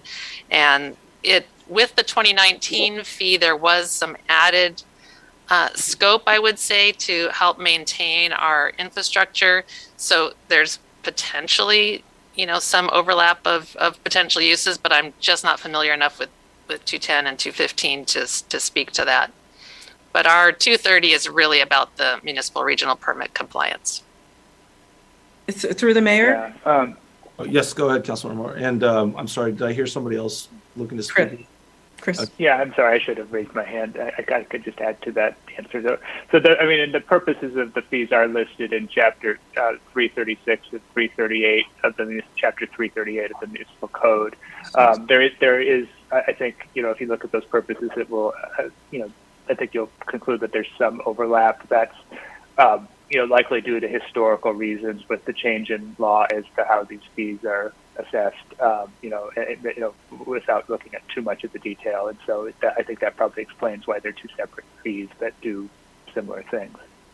And through the mayor, is there some way, or is it already being accounted for to ensure that, or does it matter? Is it relevant how the golf course is fertilized? If it's using fertilizers which could drain into the creek and cause environmental damage, or not? And could this fee be also used to help?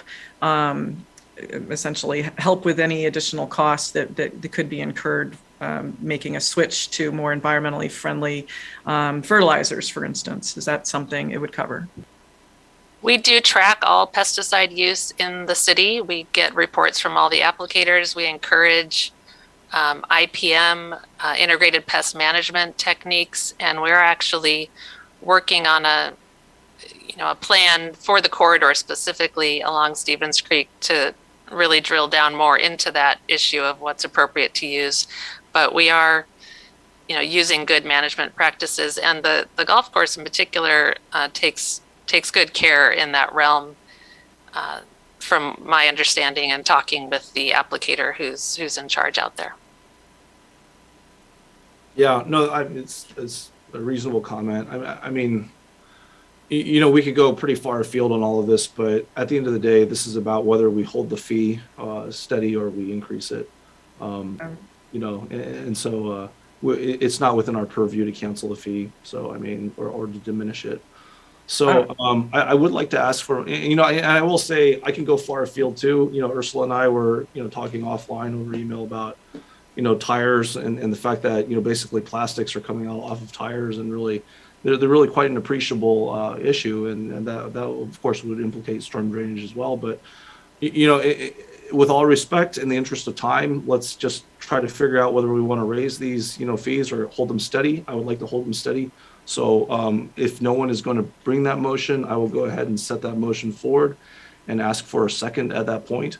At this point, rather, Councilmember Moore, would you like to second the default motion that is on the table? Yes, second it. But one of the things that... Well, Councilmember Moore, let me give another council member a chance to speak at this point. And I'll come back to you. Councilmember Willie, did you want to speak to this default motion? I was just going to second your default motion. No other comment. Great. All right, I appreciate that. Councilmember Moore, you have the floor again. Simply that I think we need to have staff review the storm drain improvement special revenue fund 210, 215, and then 230, and perhaps see if there is some overlap that needs to be changed, and then let us know what the definitions of each of these funds, how they were created, what they're for. Because there's a considerable amount of money sitting in the storm drain AB 1600 fund, and we might have some projects that should be using it up. Thank you. Okay, thank you, Councilmember Moore. Yeah, and I will say that these just ramify to a lot of facets. I mean, in the last drought, we actually didn't have much use for the. Well, I would say in the prior drought to what we're experiencing right now, a lot of the detritus kind of accumulated, and what we were finding was that there was a lot of backups from our storm drainage system, and people around the city, once the water came back, one season, were experiencing significant amounts of water flooding in some parts of the city. And so what ended up happening was that year we actually spent quite a bit of money to kind of clean out the drains. And that kind of gave us a little bit of more awareness of the need for funding to maintain that even in times of when there's no water and we're not noticing, the flow issues. And so I think that basically kicked off some consideration about trying to find additional funding. But, to your point, Councilmember Moore, I think it is a good idea to constantly be looking at, the various sources of funding and whether we're using them optimally. But, again, at the end of the day, this is about whether we hold this, rate steady. And I'm very appreciative of the motion that's on the table, because when we passed this in 2019, or at least placed it on the ballot, or the mail ballot, I should say, I said, as long as I'm on council, I will not be voting for any increases. And so I'm glad to be able to make good on that commitment. So if this passes, of course. or at least, even if it doesn't pass and we have another motion, I'm going to be voting against it if it's an increase. In any event, I don't see any further hands raised. And so, Madam City Clerk, could you please conduct a roll call vote on the motion on the table? Councilmember Moore? Aye. Councilmember Way? Aye. Councilmember Willie? Aye. Vice Mayor Chow? Aye. Mayor Paul? Yes. Motion carries unanimously. All right, great. So we're at 9:30 right now. We started around 6:30 with closed session. So let's go ahead and take a brief break. We'll come back at 9:38 and get into the work plan item, which was originally consent calendar item number 14. That was pulled and brought forward to this evening. And so we'll see you in a few minutes. Thanks.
And the subject was a final priority ranking of our adopted fiscal year 22 to 23, again, starting on July 1st, city work program.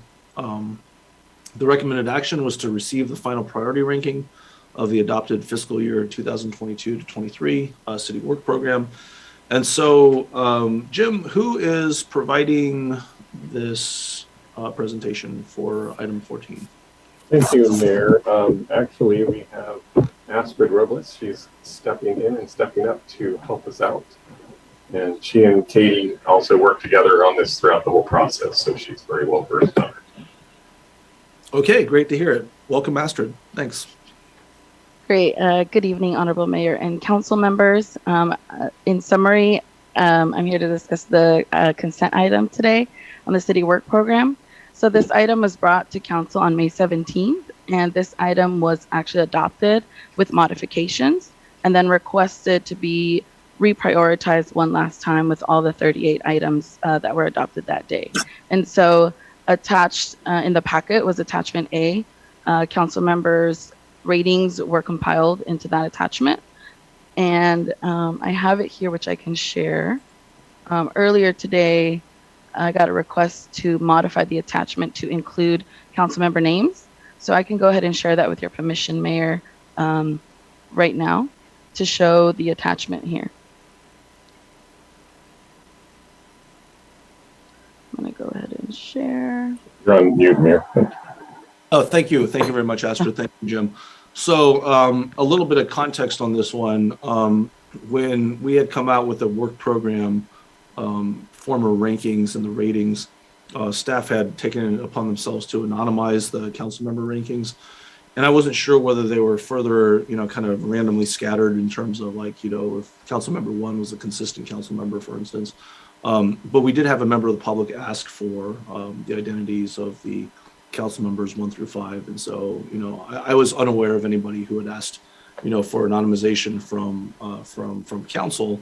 And so I did respond back to the member of the public and, I CC'd our city manager, and it really did seem like this was not driven by anybody on council in terms of the identities. So, yeah, so Astrid, it looks like you have a new document there.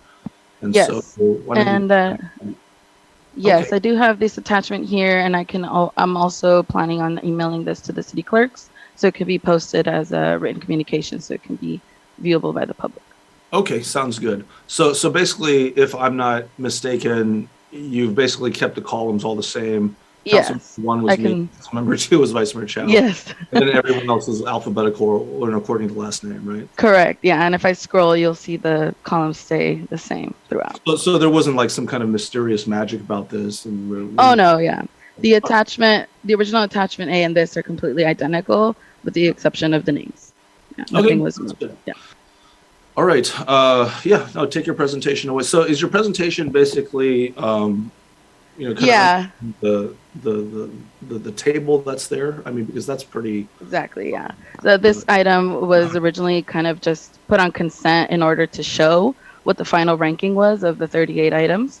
And so this is kind of what it is just the final ranking of the items that were adopted. I see. Okay, well, that's what was on our consent calendar, and this has been released public since last Thursday, so it's been out there for a week. We had it on consent 14, as you indicated. It was pulled from consent calendar, and so Astrid, did you want to go over the items? I mean, scrolling through, I think it'll probably take a few minutes, just to read, all the items through. So, I mean, if you're okay with it, I'll basically refer this to everyone's, material that is accessible through the agenda. And then we'll take public comment and then bring it back to council for any follow-up questions or comments. Sure. But it doesn't look like there is a motion requested here or action. Right. It's just receiving it. Correct. So, so here, I wanted to keep it simple and make it easy to read. And so we have the project task and objectives here. I also included the old priority numbers just to see the change throughout. So that could be viewed right here on the left side column. Most of the items tended to stay the same. There were some changes during the final prioritization, but all of these items were adopted in the final work program. So would you like me to just scroll? I think that would be fine. Yeah, if you don't want to, kind of explicate each one by title, that's fine. Just scroll, maybe a few seconds per page.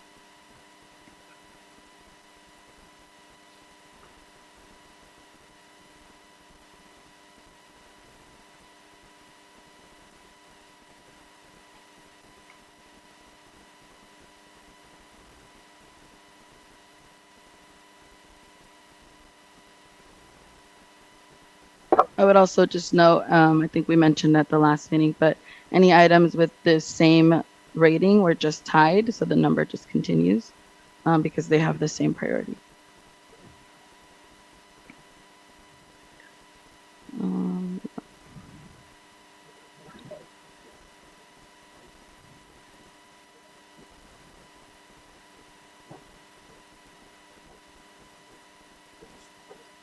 Yeah, I mean, you can scroll a little bit faster than that. Great. Yeah, and again, this will be posted as a written communication. Yeah, I mean, it's posted, right? I mean, this is just to kind of reiterate it. It's on the full agenda packet from Tuesday the 7th. Right. That's the 1,517 page packet, and it starts on page 452, and I believe goes to page 463. So yeah, so it looks like you're almost there. Yeah. Okay, let's do this. Let's go to our members of the public with any comments, and then we'll take it back to council. So I'm not, actually there is one. Josh Silo has a hand raised, and so I'll remind our members of the public, you'll have 3 minutes to provide public comment. You also have the ability to pool your time. Each person within the pool can allocate 2 minutes. That gives up your individual time up to a total of 10 minutes. And while the first person is speaking, please have your hand raised in order to be called on for this item. And then if you want to email your comments in to be read up to 3 minutes into the record by the city clerk, you can do so during the time the first person is speaking. And that would be to cityclerk, all one word, at cupertino.org. So it is still just Josh with a hand raised. And so Josh, welcome. You'll have 3 minutes to speak. Can you hear me, Mayor Paul? Yes, yes, we can. Thank you. Thank you so much, Mayor Paul. It's good to be with you, Vice Mayor Chow, and Council Members Moore, Way, and Willie. I'm here to speak on behalf of the Homeless Jobs Program and to thank you for your continued support and prioritization of this program, hopefully into a second year. I wanted to share a testimonial from one of the clients who participated in the program this year, so you can hear about the impact that the program has had on her and her family's life. So she said that she wrote this, so I'm reading her words. She got into the program, she returned to full employment. She's now received rapid rehousing, so she has a house, and she's been reunited with her children, which are now living with her in her home. They were not living with her before she participated in the program. And she says, the program has helped me learn new life skills and how to be more responsible. I have a lot to learn when it comes to my finances. However, I signed up to take a financial workshop in July. I'm truly grateful to be housed and not having to worry where I'm going to sleep. I'm also grateful that I'm going to be working with Job Train and continue to work on developing my employment skills, building on my previous employment skills so I can maintain my housing. If it wasn't for this program, I don't know where I would be. Thank you very much. And I just want you all to know this is the kind of support that you make possible with this type of program. So I want to thank the investment that the city of Cupertino has made in the Homeless Jobs Program, and I'm hoping to see it continue into another year. Thank you all so much. Thank you, Josh. Much appreciated. And so we will go back to actually our city clerk at this point. Madam City Clerk, did anyone email you during that time allocated for public comment? No, Mayor, I have received no emails. Okay, and let's go ahead and bring it back to council. I see hands raised from council members Moore and Willie. So let's start with any clarifying questions. And before we go into commentary, I will ask for, actually there's no motion requested, but we can go ahead and move to accept the report as well, if we want to put that on the table. But let's go for clarifying questions of the presentation at this point. Councilmember Moore. Okay, well, we'll do this as a clarifying question. So I notice we have CIP items on this ranking, and then we also in tonight's agenda we have another ranking, the CIP programs, which overlap the ranking that we have in this city work program item. So I'm wondering, what I noticed about the rankings that we have here is that number 7 was the seismic retrofit and upgrade. So I just want to, and I'm not sure how to point this out, but in when we ranked CIPs, that one really fell to the very low on the list. So I just want to point that out. But do other cities, this is kind of a question for staff, do other cities combine their CIP items into their city work program? Because normally what I'm seeing, if I go look at what Sunnyvale has for their budget, I'm seeing this like an operational budget, and then I'm seeing the CIP budget, and they're separate. And then I'm also wondering, what are the rules around when each has to be approved? So if I could hear some information about that, would be helpful. Great. It looks like Jim is waiting, and we also have our Director of Public Works, Matt Morley. So Jim, why don't we start with you? Okay, I didn't see Matt pop up there, but I was just going to say, so this is my first city where we have what we're calling the city work plan. I've always been, it's either been the operational budget plus a CIP budget, and they're adopted at the same time, but not the same product, if that makes sense. You know, you have the budget, and then you have the CIP. The CIP then becomes part of whatever is approved, becomes part of the budget. In this case, with the City Work Plan 2, that could also be, in a sense, adopted by itself, just like the CIP could be adopted by itself, but eventually whatever is adopted needs to be blended into the full budget, you know, at the end of the day. Matt, I don't know if you want to add anything. Thank you very much. Yeah, so my experience in my previous organization was that there tended to be a number of items that were CIP that ended up on the work program. And it really sort of adds emphasis to those items being important to the council. It just means a little bit of tracking in 2 locations. I think moving them forward is still functional and something that we can do. So if it helps the council to be able to provide that emphasis, then it's something that I think that staff can accommodate. It's really a council decision. Yeah, and that's a good way of ending it, frankly, Director Morley. So council decision. You know, even if we have a work program out there and it's adopted, and correct me if I'm wrong, if there are any particular items, like we all agree that item number, I'm just going to pick a random number from 1 through 38, that item number 33, I don't know what it is, it just shouldn't be budgeted, then we don't budget it. I mean, that's within our purview. This is not some kind of, you know, etched in stone requirement, you know, this receipt of the work plan, because it's actually a fairly, you know, at least from our current city manager's experience, I have no reason to think that it's not typically a novel thing that, you know, we go through in order to kind of reach out to our public and all the commissions and committees and try to figure out, you know, what are priorities for our city in terms of working on, you know, potential items that come from, you know, essentially the public over the course of the year. So we're not, I don't see in any way, shape, or form bound to these 38 items, nor do I think, even if we were trying to, you know, represent that we were, that staff would get all 38 items done or even addressed over the course of the fiscal year. So I think that this, you know, take it with a grain of salt. It is a good document. It is a well-formed document, but it is not something that absolutely binds us to how we proceed going forward. And without putting too fine a point on it, we have a budget that we're considering, you know, hopefully, you know, dealing with an approval of some kind later this evening. It is something, if something doesn't get funded, then obviously it's not going to proceed. So I would say take the work plan process for what it has been.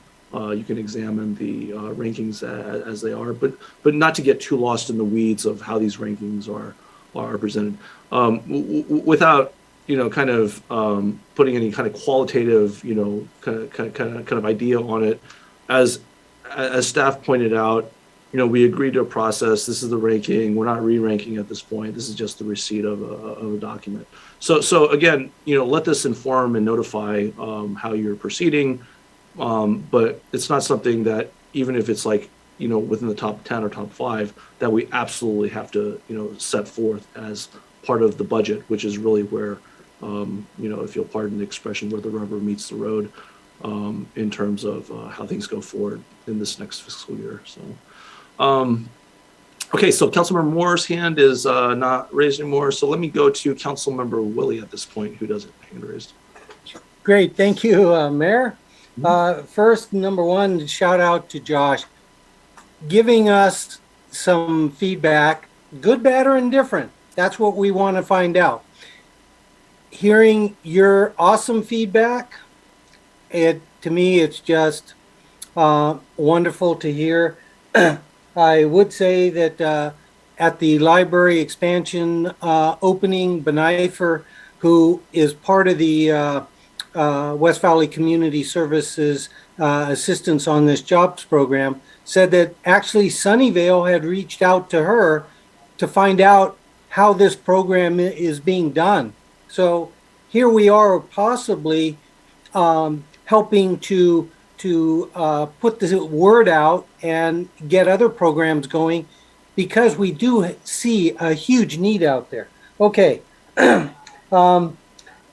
I'll start with a question for the city manager. So there's 35 items. I really tried hard to keep it to 35, so I actually didn't put any numbers on ones that I felt, went beyond the city staff's ability.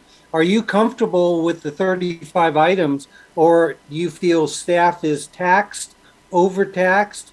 How do you feel? Question there. Thank you. The mayor, through the mayor to Councilmember Willie. What we do in between is I get with the staff, all the department heads and everybody, discuss this. It is going to be a lot of work, but I do ask them to be realistic on what their accomplishments they think we can do throughout the year. So this is what we think we can get done. There might be some hiccups along the way, but we think we can get through this. Great. So now a positive comment for our Public Works Director, Matt, that he's coming from a place where items were put on the work plan for City Council to be able to track. The history that I experienced here is that if it wasn't on the work plan item, then the previous city manager said, no, staff has no time to give you updates. And yet these are important items, this work plan, that we feel are answering the calls to our community. So that being said, that's how some of these got on there, like the seismic upgrade.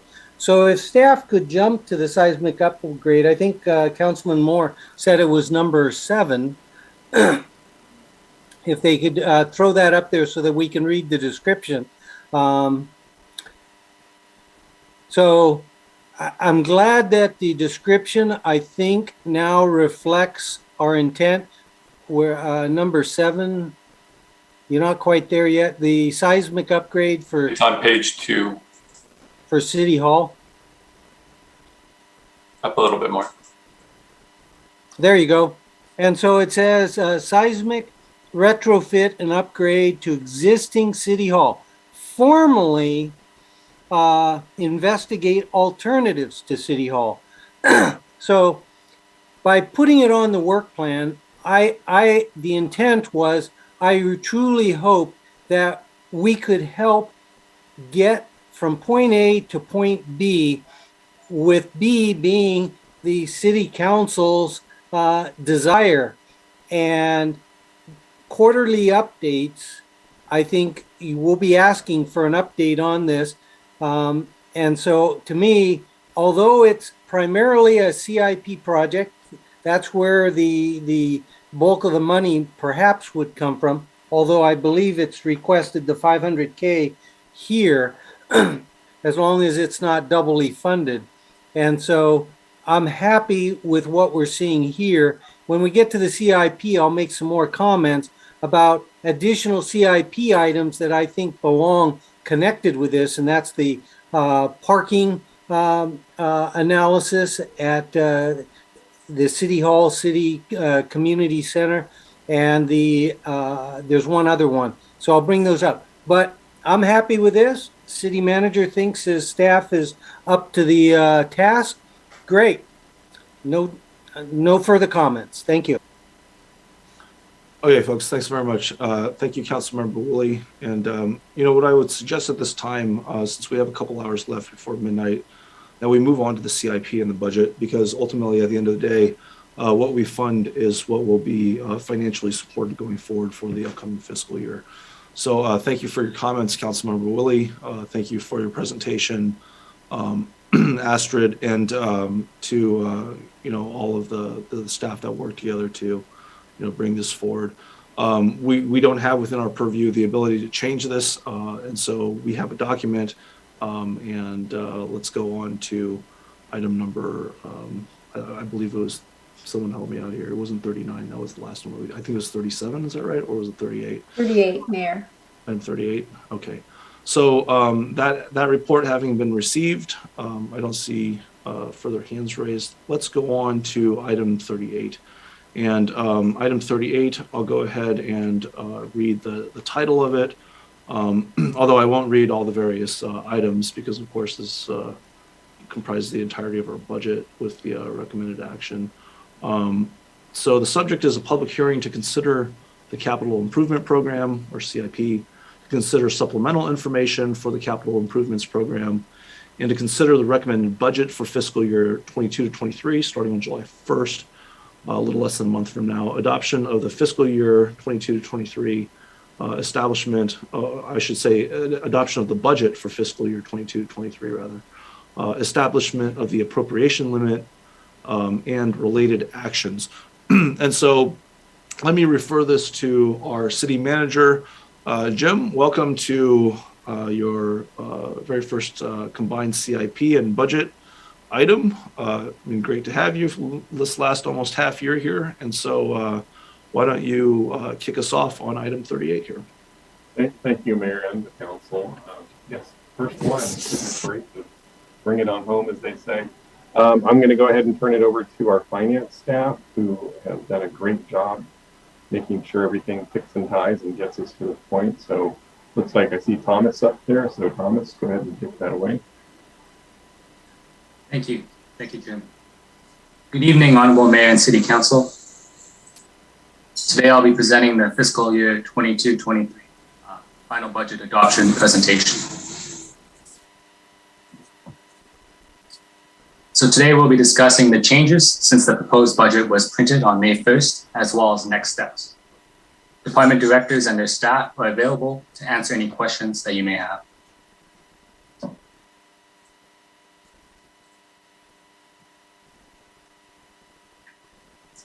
So this slide shows all the components that are incorporated into the proposed budget. So over the past few months, the City Council has held meetings and study sessions to review and provide direction to staff on the City Work Program, the Capital Improvement Program, or CIP, community funding, as well as the proposed budget.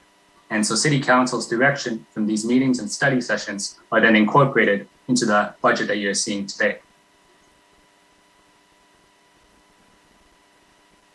So on this slide, we have a summary of the proposed budget, of changes to the proposed budget since it was printed on May 1st. So the printed proposed budget on May 1st recommended expenses of $125.5 million. Since then, it's been increased by $0.8 million due to operating changes. Operating changes refer to items that were unknown when the proposed budget was printed. And then also due to the timing of the City Work Program and Capital Improvement Program, they were also incorporated after the proposed budget was printed. So the City Work Program projects and transfers are increasing the budget by $800,000, and the City Capital Improvement Program and transfers are increasing the budget by $3.5 million, leading to a proposed budget as of June 9th of $130.6 million. And on this slide, we can see these changes by fund type. And I'll just mention that the City Work Program total includes $107,500 in transfers, and the Capital Improvement Program total as well includes transfers of $23,600. And on this slide, we have the revenues, expenditures, and fund balance by fund. general fund expenditures are 95.2 million, funded by revenues of 94.7 million, and fund balance of 500,000. Total expenditures for all funds are 130.6 million, funded by revenues of 130.2 million, and 361,000 in fund balance. Now I'll go into more detail on the changes. So this slide shows our operating changes. The assistant city manager and legislative aide positions were added by a city council motion at the proposed budget study session. The legislative aide classification doesn't currently exist in the city's classification plan, so it was costed at a management analyst level based on information received. The economic development fuse fellow was also removed by a city council motion at the proposed budget study session. And then below these, we also have a community funding requests. So after the June 7th meeting, we added the community funding requests that were recommended by the Parks and Recreation Commission. That recommendation was a total of 96,461. Based on the final funding amounts approved by City Council today, the new total will be 69,461. And I'll just note that the amount for senior services Heart of the Valley is 6,161. So we rounded it to the nearest, we rounded it up by $1 as our financial system doesn't allow cents. And we see at the bottom of this table here as well, after the June 7th meeting, we added revenues and expenditures for a grant from the California Governor's Office of Emergency Services, or Cal OES. Cupertino was awarded a $1 million grant to help initiate the Business Continuity Resilience Program, which will provide resilience improvements and technical assistance to businesses in emergency planning. This funding will also help Cupertino enhance its Emergency Operations Center to support city and regional responses. On this slide, we also have an increase of 300,000 to a SB1 or Senate Bill 1 gas tax revenue estimate. And so this is increasing to align with projections from the state. As City Council heard at the June 7th meeting from Public Works, the city expects to receive 1.3 million in SB1 revenues. And the amount received by the city is tied to overall state gas consumption. And then the last change on this slide is a removal of fixed asset requests for vehicle and equipment replacement. So these were removed by a City Council motion at the proposed budget study session, and they will be brought to City Council at a future meeting. And so for operating changes, total expenses are 817,768, and total revenues are 1.3 million. And so the next two slides show proposed city work program projects. And so I'll just point out that the Lawson Middle School Bikeway and Vision Zero were already included in the printed proposed budget, so they're not budgeted again. And also the Visitor Center and Youth for Work projects are currently on hold until additional staff resources can be allocated. And on this second part of the city work program slides, I'll just note that the study session on city-owned properties and the Blackberry Farm golf course needs assessments are budgeted in the CIP budget. And so for the city work program, total expenses are 844,000 and total revenues are 107,500. And these revenues are transfers from the general fund to the other funds. And so now I'll hand it off to Matt Morley, Director of Public Works, to discuss the capital improvement program. Thank you, Thomas. So I just wanted to spend a couple minutes talking about the capital improvement program, and I'm sure you'll want to spend a minute or two discussing the rankings and the projects yourselves. This is the list of projects that came forward in the proposed originally. And if we go to the next slide, you'll see that since that time, we've made some adjustments at council direction. This is what we think the council direction has been in terms of adjustments that we'd like to make in the proposed, and this is in the actual CIP. And so this is what we're thinking we're moving forward at this point, pending further discussion tonight or at a future night. And so you can see that with this one, we've redlined through some of the projects that we think the council is not supporting based on motions that we've heard in previous meetings. And that next slide, please. That concludes my portion of the report. Thank you, Matt. So let's talk about what's coming up next in the budget cycle. So we plan to publish the adopted budget in July or August, and then we'll plan to present the first quarter report to City Council in November. The first quarter report will update the City Council on year-end results for the current fiscal year, as well as update Council on first quarter results for the next fiscal year. And we look forward to your questions and comments. Thank you. Great. Well, thank you very much. That was smart. Thank you for listening to our past discussions as well and adopting them in the current staff recommendations in this presentation. Before we go to council, I'm going to go and check in with our members of the public that are here. So you'll have 3 minutes to speak on this item number 38. And so I don't see any hands raised at this point. But I do see one now. That is from Jean Bedord, and I'll let everyone know that you'll have 3 minutes to speak. And again, you can consolidate your time, 2 minutes each, up to 10 minutes. In this context, you can also, once the hands are all called upon in Zoom, email our city clerk during the time the first person is speaking for your comments to be read into the record for up to 3 minutes. So at this point, it is still one hand raised. And so, Jean, welcome. You'll have 3 minutes.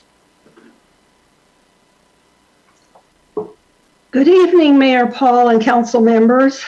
My name is Jean Bedord. I want to comment that this item is quite a voluminous document. It took quite a while to read through it, and I commend the staff for producing it. Finance is very short-staffed, and they've had little time to make extensive changes. Time is running out to get an operational budget. June 30th is only 3 weeks away, and there's a lot of work that needs to be done. At the May 19th meeting, Council added 2 brand new positions at the very last minute, which meant reworking the entire budget document for this meeting. Those new positions are, first of all, an assistant city manager for $387,000 to oversee legislative issues and advocacy, do outreach to communities, and to engage with affordable housing developers. And 2, a legislative aide for $183,000. Combined, these 2 positions will cost the city over $570,000. I object to these new positions for several reasons. First of all, there's been no public vetting of these job descriptions. It seems that these 2 positions are being added for the benefit of council, not residents. Secondly, do other cities of Cupertino's size have 2 dedicated positions to support legislative activities? I haven't seen any comparisons to other West Valley cities. Small cities are most effective when working through cities associations, not Lone Ranger tactics. Shouldn't Cupertino be working with Sunnyvale, Saratoga, and Los Gatos? These are council roles, not staff. Thirdly, there is already a legislative review committee, which doesn't seem to be particularly effective in influencing state legislation. Staff, regardless of whether they are consultants or city staff, are not advocates for the city. Advocacy is the job of the city council. So why should the city spend over $500,000 to hire staff to do council's jobs? These positions are a waste of taxpayer money. Please reconsider and remove from the budget. Thank you. Thank you very much, Jean. And I will bring it back to council at this point. So I'll go by questions clarifying for the staff presentation and others pertinent to the item, of course. And so I don't see hands raised, but I'm certain that there will be questions and follow-ups. Councilmember Willie, your hand is raised. Why don't you start us off? Yeah, so very good presentation. Good assistance from Director of Public Works, Matt. The question that I've got kind of stems in the form of Director of Public Works has struck out the $4 million for the City Hall. Correct. Its previous description, new City Hall, new 3-story parking structure, $80 million. Yeah, we talked about that. But in terms of the seismic upgrade, for which we just talked about the work plan, and the item is there with the funding amount of, say, $500,000.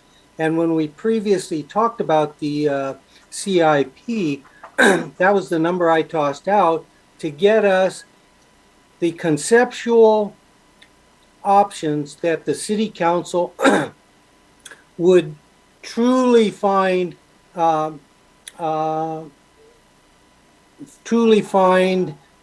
sufficient to consider. Not bringing ones that the city council isn't going to consider. Let's not spend time on those unless it was truly required. So that is the main question, but I want to add to it. When I looked at the CIP item, there was both new projects and existing funded projects, and there were 3 of them: community hall improvement relocation of EOC, which was item number 23, city hall improvements and programming feasibility, item number 33, civic center parking analysis, item number 37. I think all 3 of those need to be brought under the umbrella of the seismic upgrade for City Hall. And hopefully, my hope is that over the next 6 months, we will be able to define what the most likely options are that this city council would consider. And it should have that programming feasibility, the parking, wrapped up in it. So that's where my question is for Director of Public Works. Thank you. Hey, great. Thank you, Councilmember Willie. And so, Matt, I guess you're back on tap here. Thank you, Mayor. So yeah, I think we heard the council loud and clear that the council would like a more deliberate process before we start out appropriating funds that would lead to 100% design for a project. So our plan is to actually use those other funds that you cited, Councilmember Willie, to advance this in close coordination and under direction of the council ultimately. So we think that there's some work and some discussion to happen, and we'd like to move forward with that. The council can help us along the way with direction on how we're doing and what the designs are fleshing out to look like, with the idea that it'll be conceptual and start with a good deal of planning from a capacity standpoint for parking, staffing, and available space. Great. Thank you very much. All right, great. Thanks, Councilmember Willie. Thanks, Director Morley. And before I call on Vice Mayor Chow, let me check in with our city attorney. So Chris, on this item, this is far and away, in the longer term, just 2 or 3 years down the line, the most expensive project being contemplated. And so I was wondering, to Director Morley's point in terms of working with council along the way, could we at this stage in our conversation implement a council subcommittee to be working with our staff, our city manager, the director of public works, and having the meetings and talking about the plans for City Hall, seismic retrofits, possibly doing some diligence on past action. Is that something that would be legitimate in terms of the consideration of the budget and moving forward from this? So so it is. So obviously it is part of the budget, but I think giving specific direction on how that project's going to be implemented is probably a little bit outside of the scope of what's been agendized here. I think a subcommittee may be useful, and that may, but perhaps the next time that this comes, this meaning the City Hall investigation comes back to council for an update, I think that would be an opportunity to act on that thought, Mayor Paul. Okay, well, fair enough. Then in the interest of, full disclosure and transparency, what I had in mind here, when we did our groundbreaking in conjunction with the Historical Society on the Canyon Crossing, project, one of the former owners of the property was the manager of the 1986 upgrades to City Hall, and he was willing to come in and talk to our city manager as well as myself about some of his perspectives on this project. And subsequent to that, we had some of our public discussions. It seemed to me that there were at least a couple of people on our council that had a very strong interest in keeping with this, given the fact that I term out in 6 months, a little bit less at this point. I thought it would be good to kind of perhaps create a subcommittee with the beginning of this conversation, which I think will happen in a couple of weeks. I need to check my calendar, but at this point, I think I'll probably take that meeting with with Jim, and hopefully Matt, you'll be available. I know you don't have notice as to when that was, and so we'll coordinate. And then subsequent to this, when we have this appropriately agendized, let's go ahead and form that subcommittee, and hopefully we can keep a good longer term conversation going here.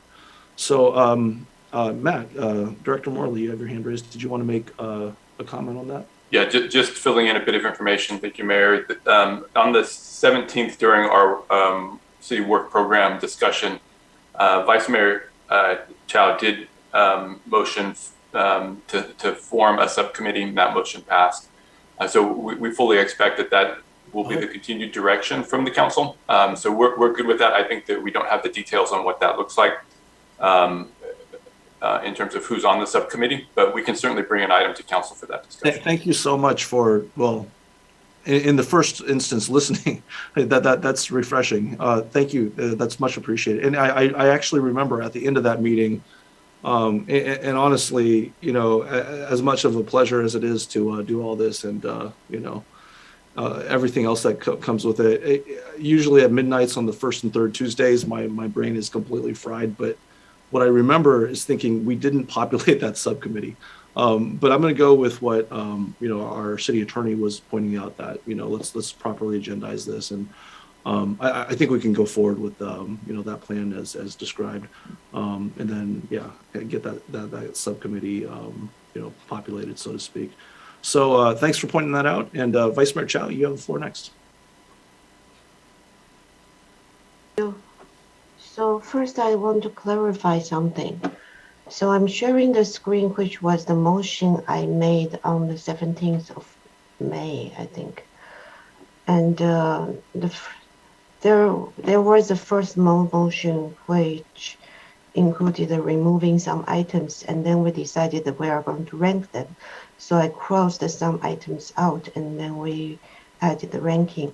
But these items still remained, which included revising some language, but I don't see that reflected. I remember, so for BlackBerry splash pad, rather than limiting to BlackBerry, we were revising it to mean identify locations for splash pad that's geographically dispersed as specified in the Parks and Rec master plan.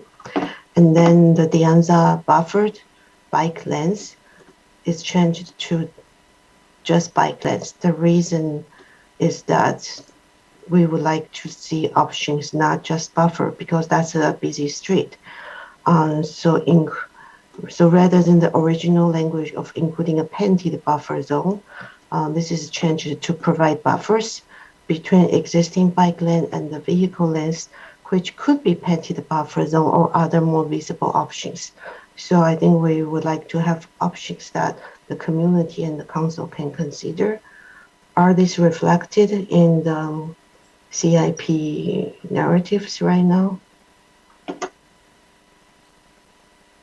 Through the mayor, with respect to BlackBerry Farms, I think what we were hearing from the council was that that wasn't a desirable location, so that's why we struck it. But we did see that there was a potential for wanting to continue that discussion, so that's why we're presenting it as a sort of a red line strike through on our document in the presentation, so that you know clearly what we're thinking or what we thought we heard. So if you're looking for other locations, certainly as those projects develop, we would incorporate the potential for splash pads in those as the scope develops. It would not be a CIP on its own to look for locations. That would be more of a sort of a work plan item to look for splash pad locations, but probably given the park work that we're programmed to do at Memorial Park and at Lawrence Mitty, a good opportunity to incorporate that concept, at least in the discussions at the front end of those projects. With respect to De Anza Boulevard buffered bike lanes, we realize that you'd like to have a discussion about the scope of that project. Once we get the scope underway and beginning, we'll bring that to the council for your consideration, and we'll talk through options on that one. I think perhaps you misunderstand the intention, what this motion means. Like for work program, when we discussed the work program, the council proposed revised language, and then the program that comes back for the next meeting should have that revised language, rather than saying that, oh, we will do it in the future discussion. I think that's not what the intent of this motion. So it should have been revised into this agenda packet. And then this should have been what we ranked on. The ranking should be based on the revised language. So can we revise them so that this is captured? Okay, Vice Mayor Chow, I'm going to go ahead and bring this to our city manager who has his hand raised. Jim, what's your input on this? Just real quick. Thank you, Mayor. I was just going to state on the Blackberry Farm splash pad. Yeah, what Matt was saying is, if we change the words, this no longer is a CIP item, because a CIP by definition has to be a project that is going to be built or constructed, and this would go more onto a work plan or another item, but it would not be by definition a CIP item anymore because it's not defined. I believe we do have Satellite Garden, for example. That was a program that did not have identified sites, and part of the program is to identify sites, and that's a CIP project. Okay. Well, before my time, and that would not have been something I would recommend, because you want to adopt a program that has a site, a dollar amount, a project. That's what I would have been doing had I been here at that point. We also have annual grant, like for park, 200,000 for park amenities, and that's not identified, not location and not specific amenity. And that's right. In that case, you do have a dollar amount assigned to a project that would be coming in. I think this one falls definitely more in line with, this is a discussion type of item that the staff can go out and review, just as our director said, looking at the different parts. That's fine. Okay, that's fine. And another thing I want to share is wait, let me find this. Okay. So I want to put this on the record, which I sent to the city manager already, regarding the roles and responsibility and why we need this assistant city manager. And this is the email I sent to the city manager. And this is in general terms.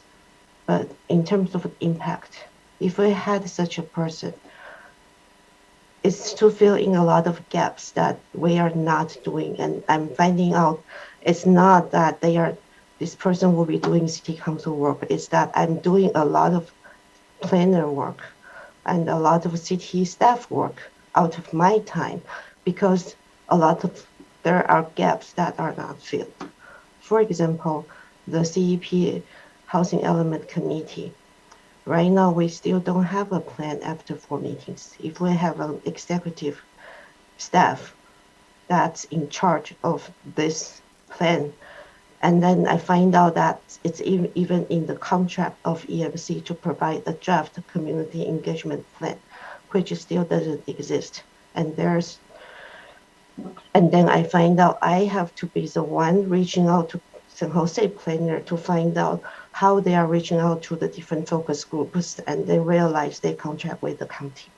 I shouldn't be the person that's doing this work. A city staff at the higher level should be reaching out to other cities.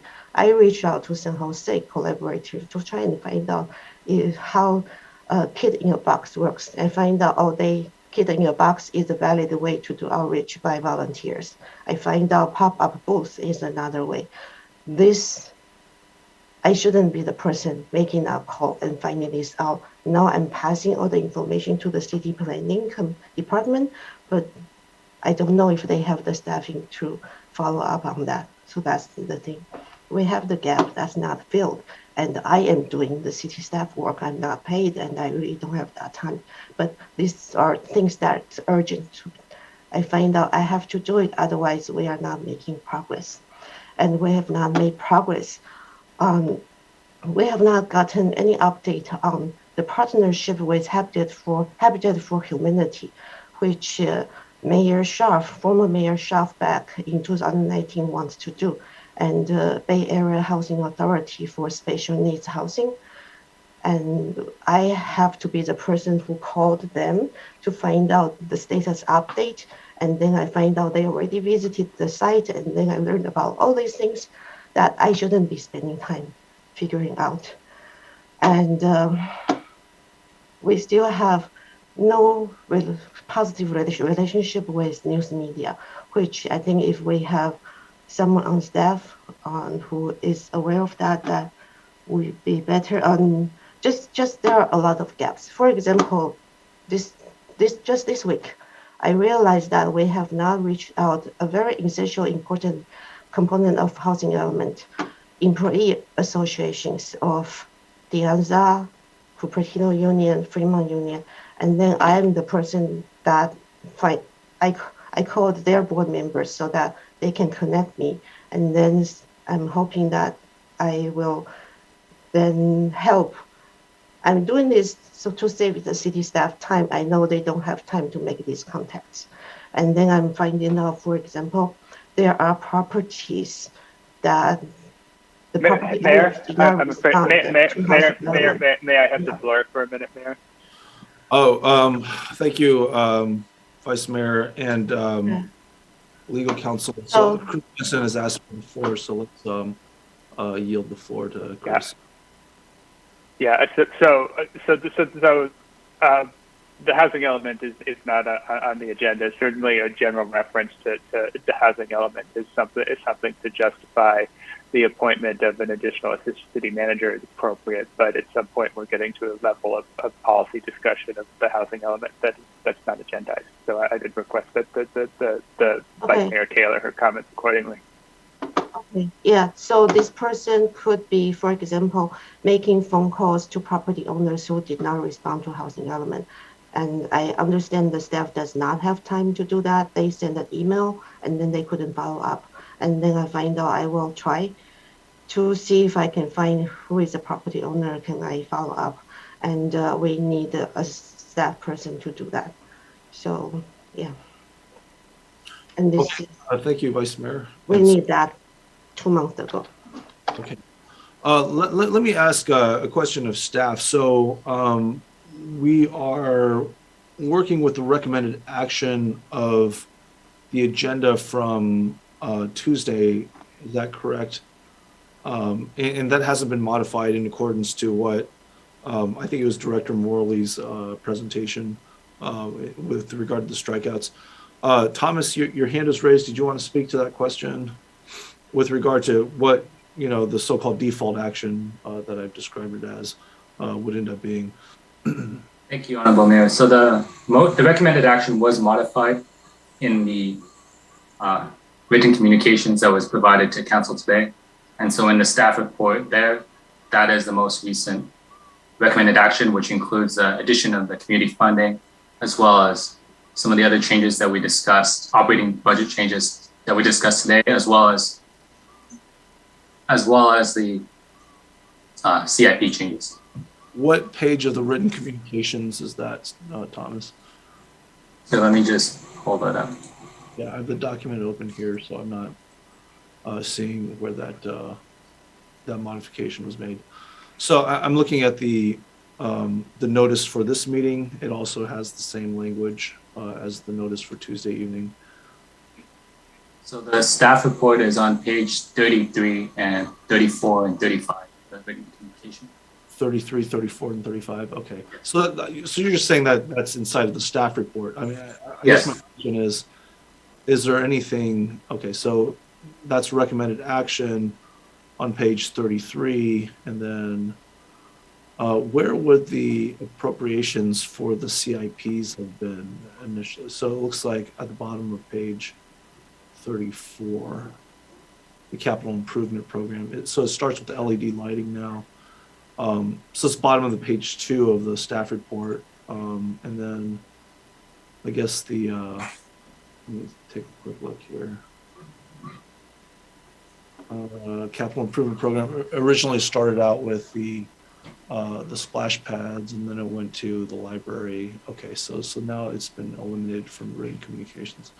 Those two items, the splash pad and the, okay, so I see. So just to refer everyone, I'll go ahead and maybe I need to log into my other computer here so I can share the screen. But so Thomas, do you have that document available to share with people? Yes. In terms of, okay, so yeah, go ahead and share that so that we know we have a common baseline. So go up to the prior page, please.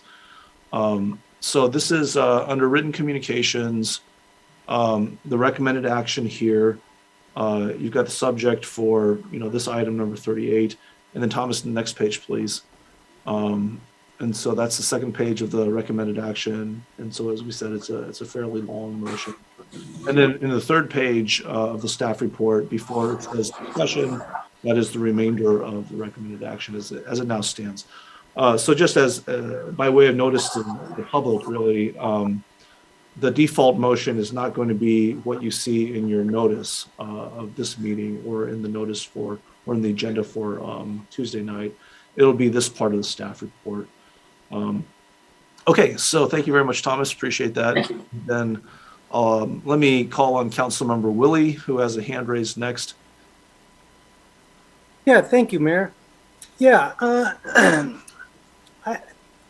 we had a resident that raised a particular concern, and we're here to listen to the residents and to engage with them, provide them information, tell them where they can get help, whatever it is.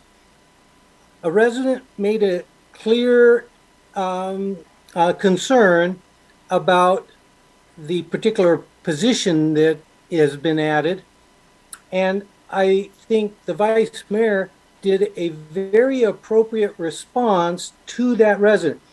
What I would ask of the city attorney is that if we're not able to respond to a resident's concern on an agenda item for the agenda item, then can we do a better job of noticing that will say something along the lines of listening to and responding to residents' concerns to the best of our ability with short notice?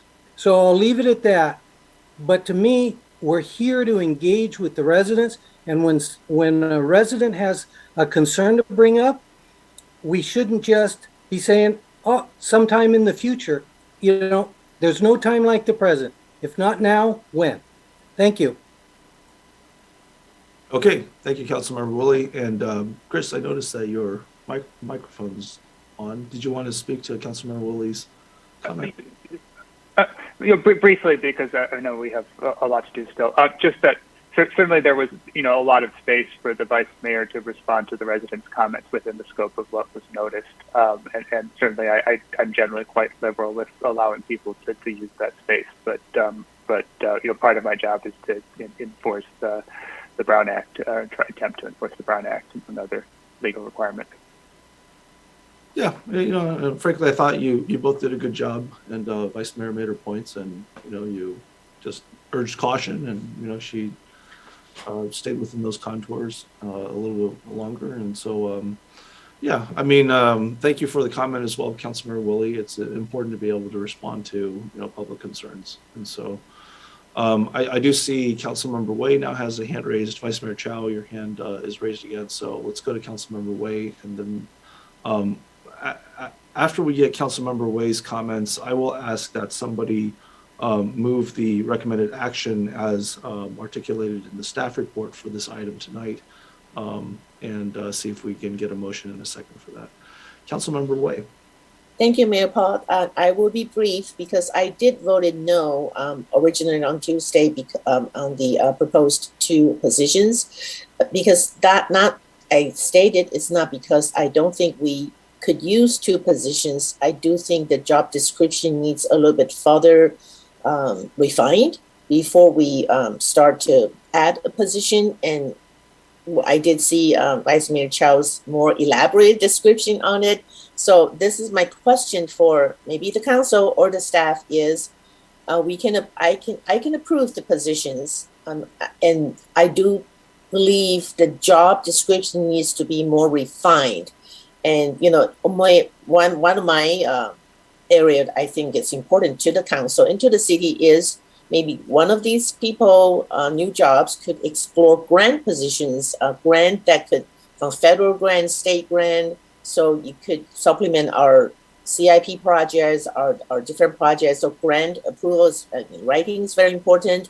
So my question is, if we approve this budget with the new positions, can we refine the positions further before we start to go out and recruit new staff?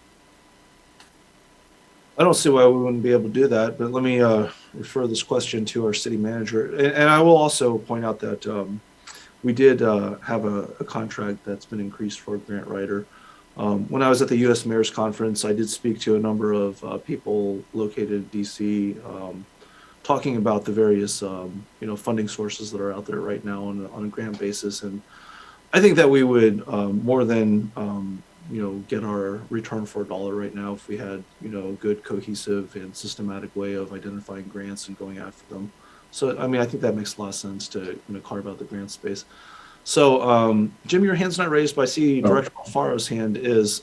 Christina, did you want to speak to the comments made by Councilmember Way?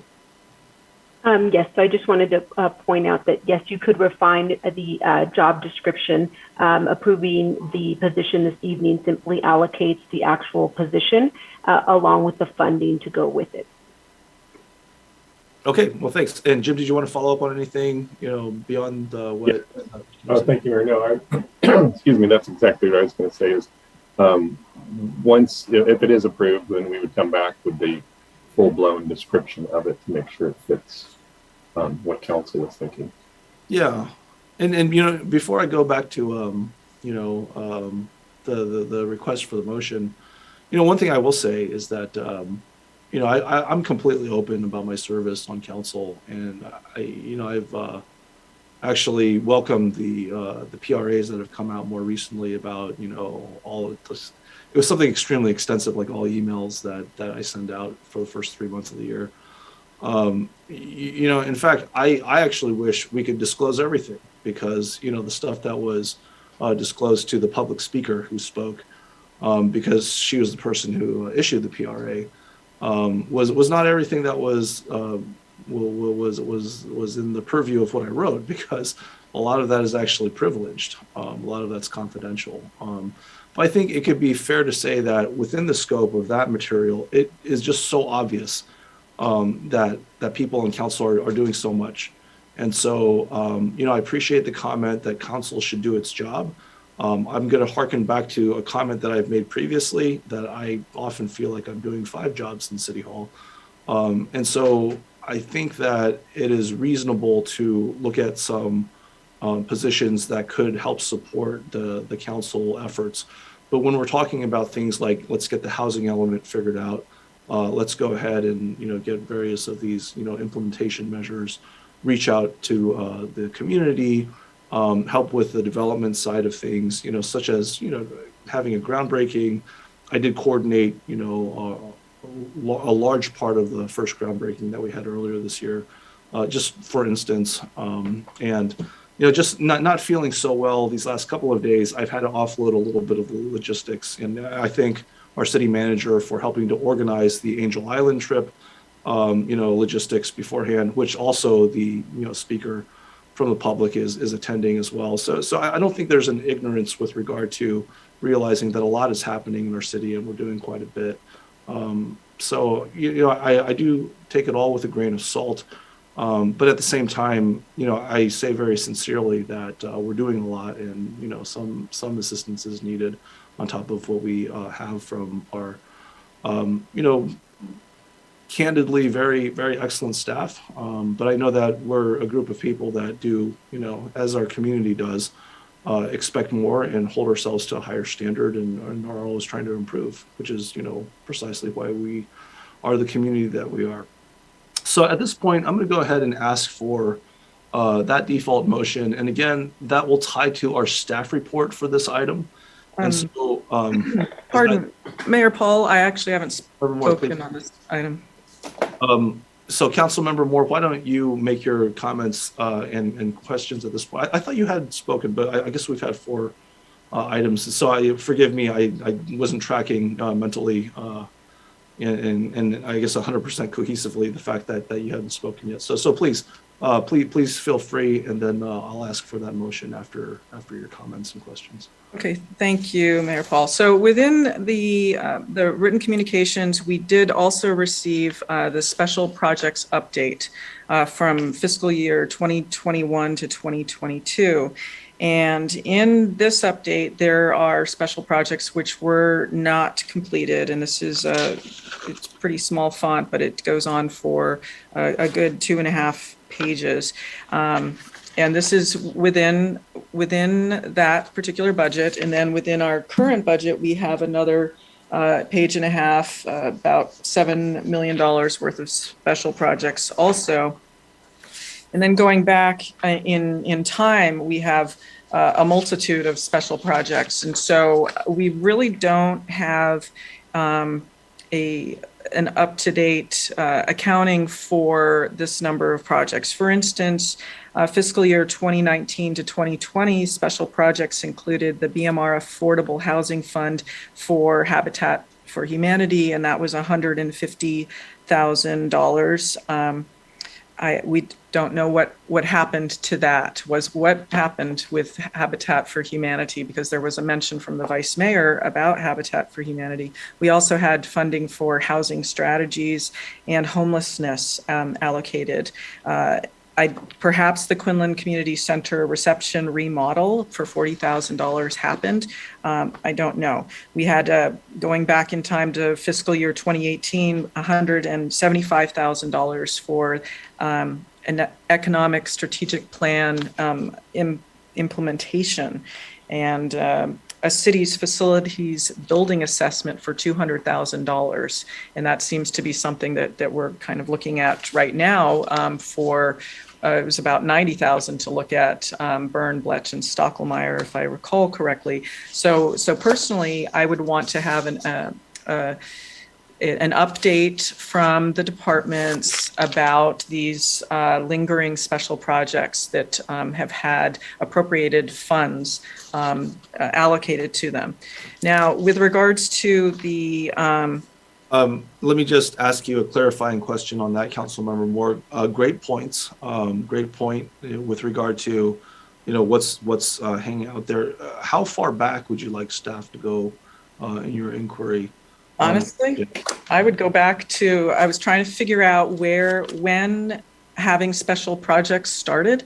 It was sometime after 2005, and I think around 2014, 15. I'm not really I'm not really sure. I only have so many hours in the day to go digging into this stuff and hunt down that. And that's not really my job. But I could identify projects we're still hanging out there. So somebody needs to go track them down and find out what happened. Okay, so before you proceed, and of course you still have the floor, but let me just kind of clarify this. I think this is probably informational and perhaps study session oriented between finance as well as public works. But I think great point. I mean, if there is actually a mechanism out there to kind of track this, let's let the public know.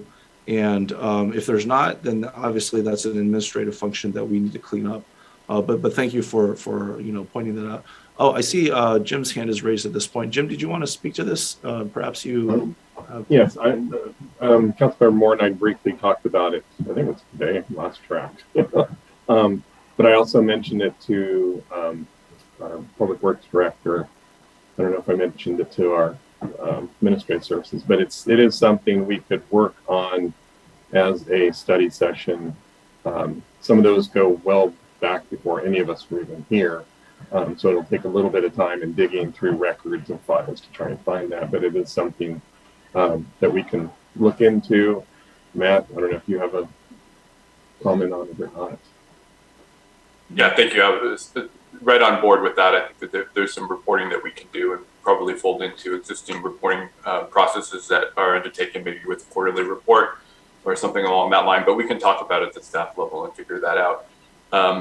There are a lot of these projects that are in progress, so to the extent that the council can move along the funding for them, that would be important in order to keep them going. I'll give you a great example is our pavement maintenance program is in a special project funds. And I know that the city takes great pride in the pavement condition, and we have projects that are underway in design and ready to bid. So, and that goes for many of the projects. So there is active work that is occurring on these. I understand the new request to get an update on them, but important for the sake of the work that we're able to continue the progress on them. There's significant ramifications if we don't, but just want to be clear on that, and certainly providing reporting is a very viable direction for us to take. Right, exactly. I mean, it sounds administrative. Mayor Paul? Am I muted? I'm sorry. Did I? You're not muted. I'm not muted. Okay. Well, thank you, Councilmember Moore. Let me. I'm not finished on this item. So with regards to that, so let me just kind of yield the floor back to you in a moment. I do note that now we have Vice Mayor Chow, Councilmember Willie, and Councilmember Way with hands raised.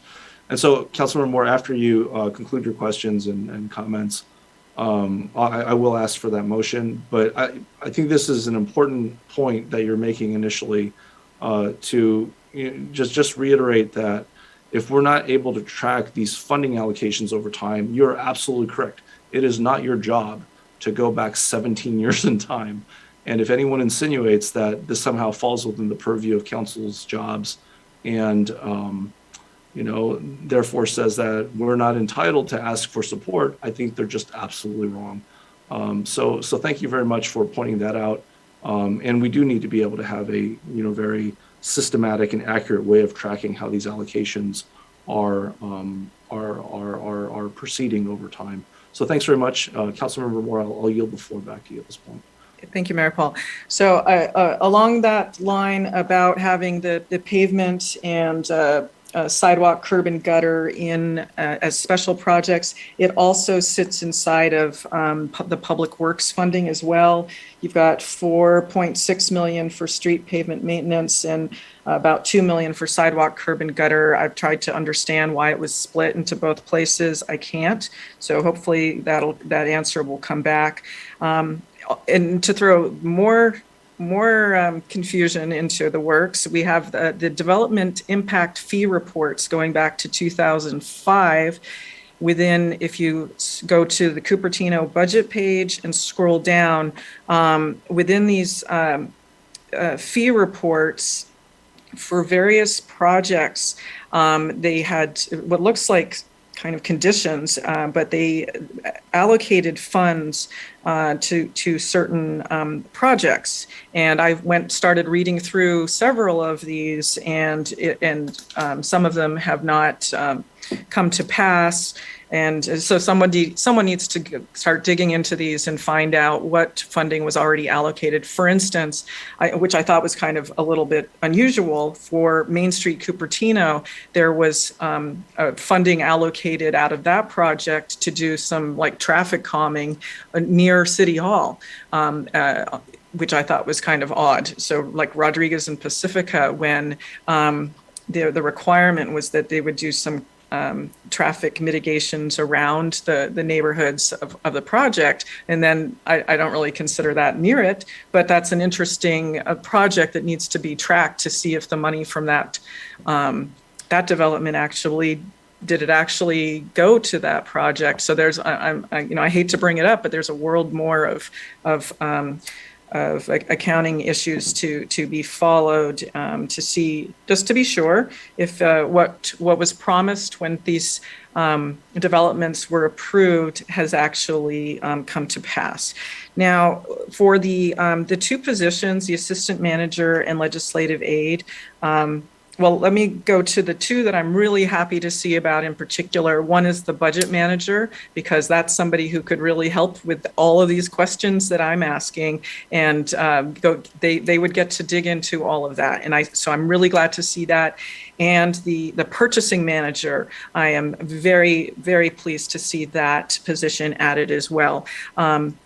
Having spoken to the consultant from Moss Adams, I personally am uncomfortable suggesting hires. I would want somebody who had all of that experience looking at cities to make that suggestion before we are trying to hire in. It seems like we're up to about $500,000 worth of new employees, and trying to suggest that. So I don't personally like the idea of micromanaging our city manager for who to hire where, and then to come up with a job description. I'm just not going to do it. There's experts in that field. I'm not it. Now, with regards to the city work program, I personally would have taken that city work program. I think it's too long. I like that the manager bravely said that you feel you could go through it, but with all of these numbers of still hanging around special projects and these other developer impact fee projects that need to be tracked and see where, I think you've got a lot more work that's already still out there. So I personally would have cut off the list at around, I marked it at 26. I would have taken 26 and stop on the city work plan. So I'm uncomfortable with the two hires because it's a long time commitment, and I think the city work program is too long. And so I would like to hear about the special projects, because it could be that you really have gotten through most of them and it's not as bad as I think, but I'm very concerned that there is a lot more work that still needs to be done. Thank you. Okay, thank you very much, Councilmember Moore. And I will ask you right now, so we have an appropriations list. And so, Thomas, perhaps you can bring up that list again from the City Council staff report for this meeting. So it's on page 34 of the written communications packet. And so to the point about appropriations for the city work program being limited to a certain number, and if you could do a one-pager, that would be appreciated. And just put it to the width of, thank you. So item H, so just scroll down until you get to the second page. Item H, that's interesting. Maybe we're not looking at the same document for some reason. Honorable Mayor? Yes. The revised version, because during the meeting, I made updates based on that community funding recommendation. So originally it was 96,461. And so I changed that to oh, great. Well, thanks. 461 to cross out these two projects, and then that's awesome. Okay, got it. So that explains the page flow. Okay, so great. So up at and maybe if you could do the view as like web view or something like that, so it's all one document under view on the tab there. Yeah, I think there's like. So which view did you want? Use web layout view, the third button from the left on. Okay. Yeah, great. And then yeah, that should be enough space to take a look at everything up there. Yeah, you can kind of zoom in on that one. So to Council Member Moore, I would ask, so the allocations to the work plan as contemplated right now are in Romanets 1 through 16 here under H. So are there particular ones that you're looking to remove? Because this is the budgetary discussion, right? So, or, is it, just kind of a general comment with regard to the work plan? Because, Mayor Paul, this is a little confusing because we had the final priority ranking for adopted fiscal year 2022 to 23 city work program. And maybe I don't have the right form, but it goes on to 38 items, I believe, is the total. I mean, it goes on for pages, and that's definitely, like I'm saying, cut it off at 26, and you've only got 16 here. There's only 16 items enumerated here for budgetary allocations, and so if anyone on staff wants to speak, yeah, I'm wondering how this happened, because like our item 1 says consider options for developing ELI and BMR housing. Yeah, so let me Where's that? Yeah, let me bring this to staff. I mean, I believe what's happening here is that this is not tracking with the enumeration of the work plan. This is just a matter of identifying areas where budgeting would be requested here based upon that work plan. But let's start with our city manager. Jim, you have your hand raised. Did you want to speak to this part of the? Yes. Yeah. Thank you, Mayor and Councilman Moore. These are the items in the work plan that needed budgetary appropriation. Some of those do not need appropriation. They're more of a true work plan. Look into how to create. The homeless, how do we help that? It's not really a dollar amount attached to every single line. So these are the lines that had a dollar amount attached. So we need to request the council to approve appropriation from. Great. Well, thank you, Jim. And just to let you know, Jim, I think your mic might be a little wonky. It might help. I'm having problems today with my computer. It started early. Oh, so I apologize for that. Oh, it's okay. No, it's there's like a little bit of like background echo or something like that. But yeah, I'll let you know if it gets. I'm going to go offline real quick and try and change it. Okay, cool. And Thomas, you have your hand raised. Did you want to elaborate any further, or was there just a hand raised from before? That was from before. Sorry about that. Okay, no worries. All right. So yeah, that was my follow-up question to you, Councilmember Moore. I mean, from the perspective of the budget, that's what they're looking at from the allocation. And so your hand is raised again, or did you want to? Well, I'd like to comment on that. So for me, I would have cut it, when I say I would have cut it off at 26 for the number of items. It's kind of interesting because most all of the items with a cash value fell below 26 with a sum total vote of like the next item had one person give a 5, one person give a 1, and 3 zeros. So that to me isn't even a pass, but that's the first item, analyze potential revenue measures for $50,000. It only had one person strongly for it, one very weakly for it, and 3 against.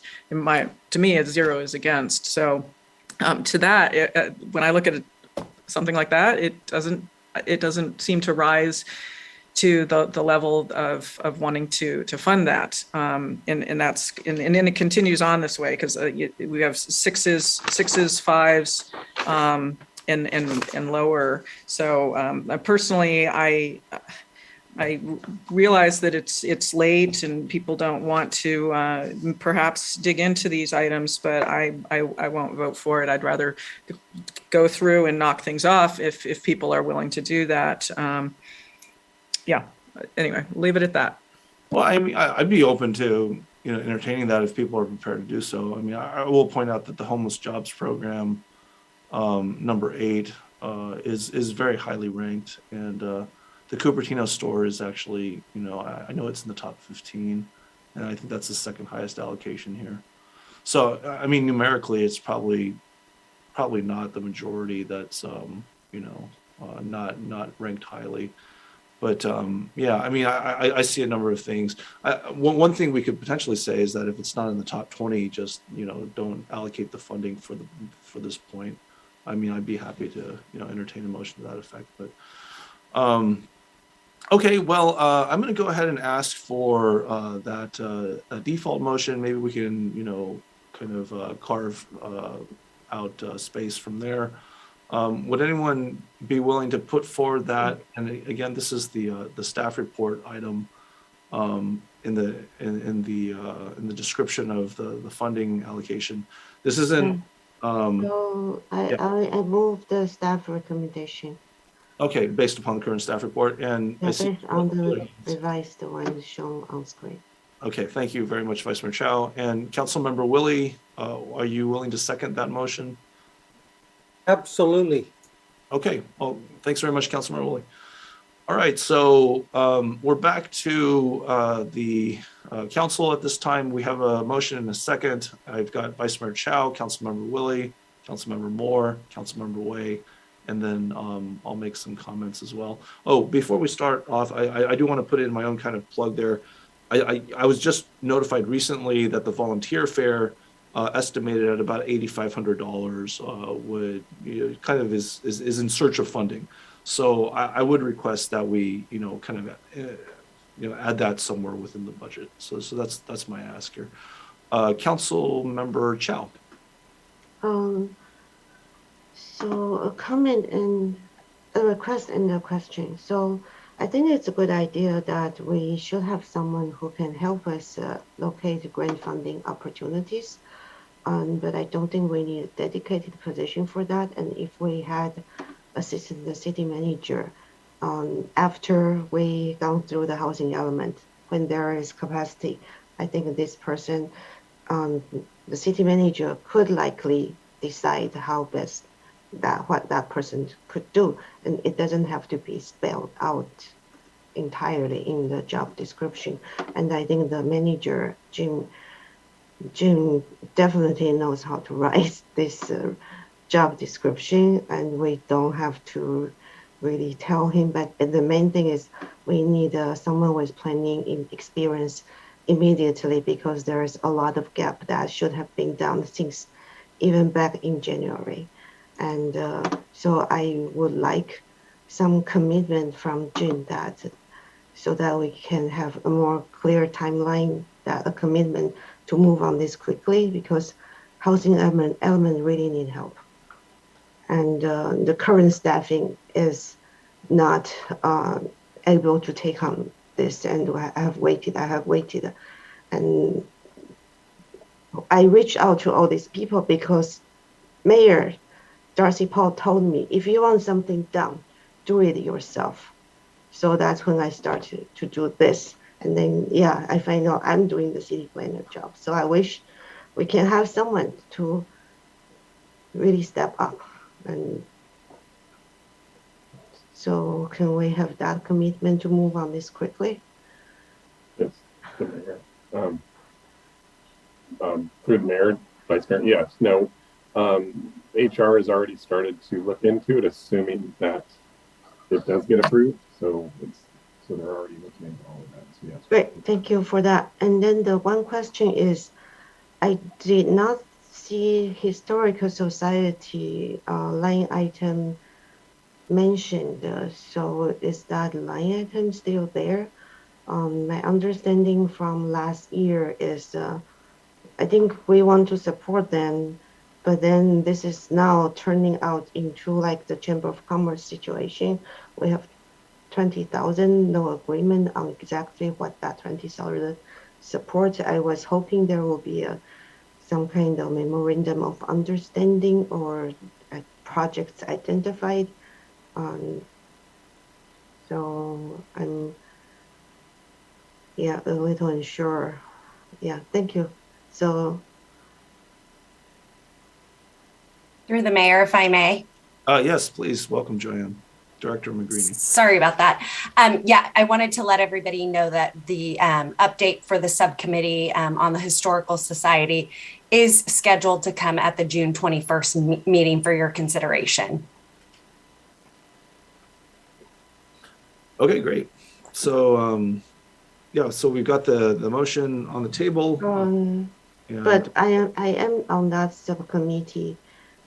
To date, we have not had any conversation with Cupertino Historical Society on any form of memorandum of understanding. So we have done the information gathering that will be presented to you on June 21st for council discussion about that. Oh, okay. So do we approve this today? The amount is not included for. Oh, so right now it's not included. Yes, right. Okay, that's good to know. Then I don't need to be concerned about that. Great. Thank you. That's all. Great. Thanks, Vice Mayor Chow. And Madam City Clerk, can you remind me who made the motion and who seconded this?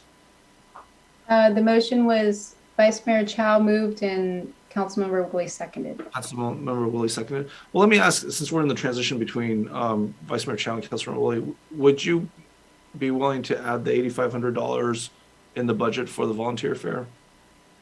I have a question. So that Yes. does that include fee waiver and the city staff time, because that or sometimes gets counted as charged service? That's right. Yeah, no. Does the 85,000 $8,500. and 8,500 all cost? I think staff's I think staff's estimate basically folded in the rental the rental cost of the civic center space in addition to things like tents and other materials. And so Jim, forgive me, I don't remember if it was you who gave me that estimate, or maybe Rochelle, who has her camera on right now, but does anyone have information as to that particular question, what that estimate includes? Yes, so that would be, I'm sorry, is it a key to answer that question, Mayor? Okay, welcome, Christina, Director Alfaro. Thank you. So that estimate includes rentals and insurance related to the event, and that is consistent with the cost that we have actually expensed in the previous year. So that should be, that's kind of all the hard costs, not necessarily the soft costs related to staff that are already, those costs are already in the budget. So it would just be potentially some other things may not get done. And I do, that's probably more of a Rochelle or Joanne question, if there may be some things that if that's not planned currently, Right. that it may result in some additional costs. I mean, I think in the fee changes, we added the Civic Center as a rentable space, right? And so perhaps that's included in that estimate.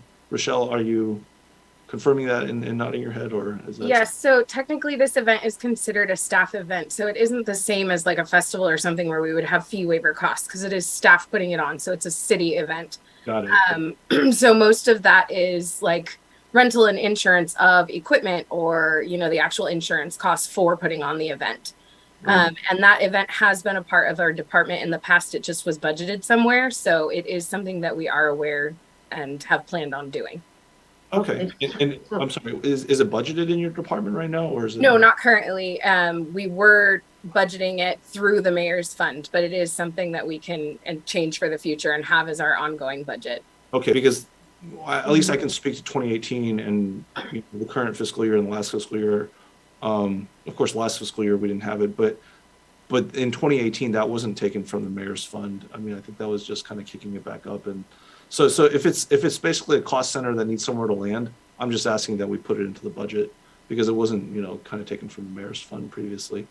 So let's head back to Vice Mayor Chow. because I actually did see a head nod from Councilmember Willie about being the seconder and being one. Yeah, I'm happy to include that, so that will be under Parks and Rec funding. Well, let's ask our city staff to allocate that to the appropriate part of the budget, and then. Okay. I do have a question. How about the Earth Day? Is that's also a staff event? How much is the budget in terms of the hard cost?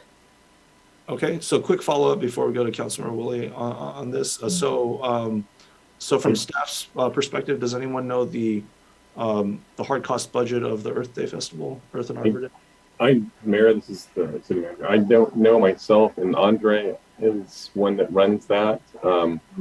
Yeah, you can answer later. That's fine. It's not I'm just curious. Okay, well, thanks, Vice Mayor Chow, and I thank you and Councilmember Willie for being able to willing to amend your motion to include the cost of volunteer fare into there. Councilmember Willie, and then we'll go to Councilmember Moore. Yeah, hey, thank you. Yeah, a couple comments. I share Councilman Moore's concern with how much is too much for city staff. I was drawing the line at about 30. And, the comment that I'll make is, the direction we had was 5 5s, 13 3s, 13 1s. And to try and keep it small, yeah, the zeros that she brought up tonight, I think some of those are mine. Simply trying to not overload staff. So I think maybe in the future, as a preface to the work plan, we kind of decide, how big we think city staff can tackle with the city manager's input. But he's good tonight, so that's great. I also really like Councilman Moore's suggestion about having us get the status of these special projects. In order for us to be effective, we want to make as much progress as we can and not redo things. But when we show up after we've been elected and we show up, we essentially have, nothing. It's up to us to start digging. And it was through that digging, the various things, state density bonus law, things like that Vice Mayor Chow and I started collecting a lot of material. You and I were on the subcommittee for the attorney fees from Shoup Mahaley and that giant binder. And it was during this time then that we actually got the bookshelf in the council chambers for me and Vice Mayor Chow to put our binders on with all this information. Hopefully other councilmen like Way and Moore can draw from that. Are all my binders on that shelf? No. I need to kind of load it up. But with that being said, the more history that we have, the more we're able to do more for the community with less and not have staff repeating things. One item that's sensitive to me is city staff has done so many surveys, 3 years of surveys, secondhand smoke. What do you want to see at Jollyman Park and Lawrence Mitty Park? None of that information comes to us, but I'd really like to see that on that shelf so that we could pull out surveys. Yes, they're dated, but starting from someplace, I do a lot of screen captures of those surveys, but the results I only find out when city staff brings it to the city council meeting and says, we did a survey, we had 250 respondents, and these were the ones, but they've done so many more surveys. So just want to put that out there that let's get smarter. Let's learn and try and be more effective, and we'll be helping staff at the same time. But Mayor, you're doing a great job on this. Thank you so much. Thank you very much, Councilmember Willie. Let's go on to Councilmember Moore. Thank you, Mayor Paul. So let's see, probably 3 items I want to touch on. One, under special projects, the ERP system, $106,928. With regards to ERP systems, they can be very expensive, running into the millions of dollars. So while it looks like it's just $106,000 or $107,000, it's actually something that's there's a large cost associated with it. I do agree with getting the ERP system, but I think that we need to understand what it is that this is what we're walking into. So this might look like a small cost here, but ultimately it's going to be something more. And I see that our Chief Technology Officer has joined us. So I do have two other items, so I want to keep the floor. So if Bill would like to say something, please do it. But I want to get my other two items in. Oh, why don't you proceed then, since that's your preference, and then we'll call on Bill to answer your question. Okay, that works. So I am also very concerned about the $400,000 or so HUD audit and what that impact could be, and the potential CDTFA audit, kind of multi-million-dollar reduction in revenues, and I'm very concerned about both of those items. When we're growing the budget, it makes me want to be much more conservative and wait and find out what some of the results are going to be before running off on a shopping spree is how it feels. And lastly, I appreciate the intentions of the Cupertino store. However, I don't feel that I believe it's $150,000 was allocated for that. My concern is that when we really look at marketing, the feasibility, the storage of items, having personnel doing the taxation for selling these items, what kind of accounting is going to be in our budget in the future. So I'm going to assume that this isn't going to be some kind of enterprise fund. Somebody's going to have to create that designation for the budget I'm expecting in the future, we're going to have Cupertino store with all sorts of stuff needing to be items. What kind of, interesting. I get to hear myself twice.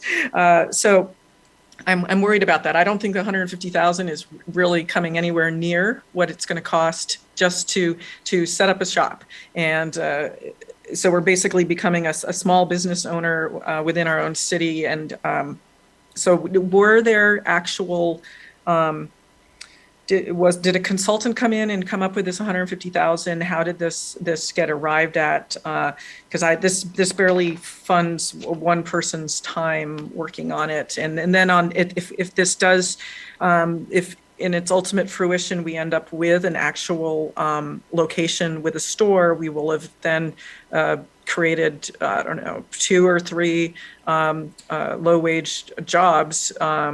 And all that responsibility associated with it. So I'd like to hear on these 3 items. Thank you. Okay, let's start with Director Mitchell. Bill. Oh, Bill, you're muted, so you'll need to unmute. You think the tech guy would know better. Thank you, Mayor Paul and Councilmember Moore. Great question. So the ERP implementation is actually in 3 phases.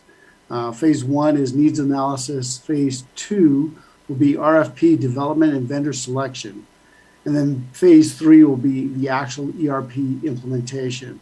So this money that we're asking for is additional funding for phase 1 and 2. So that's what that is for. We aren't actually going out and procuring.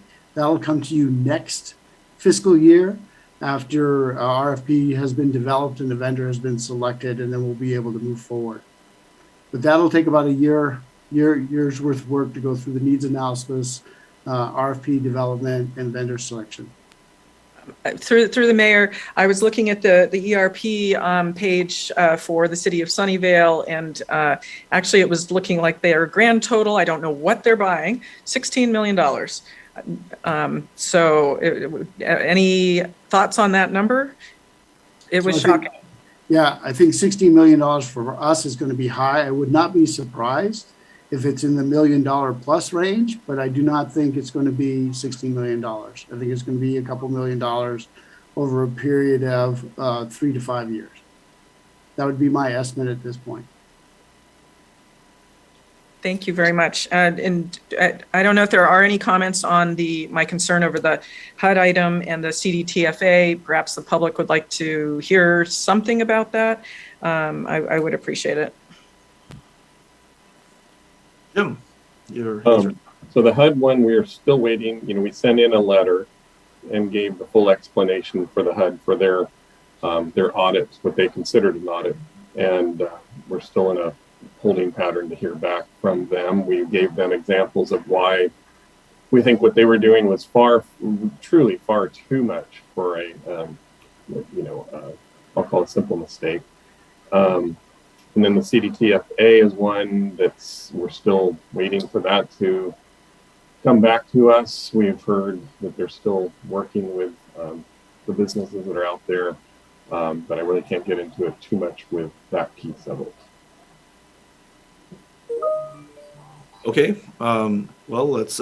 Any other follow-up on Councilmember Moore's questions or comments in this round? The last question I had through the mayor was regarding the Cupertino store, how the calculation was done, because I'm just thinking about in terms of marketing, feasibility, storage, taxes, and then the cost to employ somebody to be taking care of this. I don't think that 150 is going to cut it. I think we're going to need a lot more funding, and then down the road, if it does open up into a actual brick and mortar location, that's even more cost to the city. Okay, thank you for the reiteration of your question. And I see that Tina Kapoor, our Economic Development Manager, has her camera on. Tina, did you want to speak to that? Thank you, Mayor Paul. Yes, just very briefly, Councilmember Moore, you're absolutely right. There may be additional costs associated with this item. The approximate budget that's been allocated or requested for this item is really just it's an estimate at this point. What we are thinking of doing with this particular item, the Cupertino store, is actually trying out a pilot, which would be an in-house project. So Bill from IT is actually working with me on this, and he may have more information, but we want to see if that's something that we can do in-house before we go to a third-party vendor. And at the end of that 6-month time, we would have a much better and clearer idea of what the ongoing costs may look like, including the staffing resources that you mentioned. So that's the plan. That's what we're thinking of doing before having like a full-blown plan. We want to try it out in-house and see how that might work. Through the mayor, was there any research to see if another city has a store like this anywhere?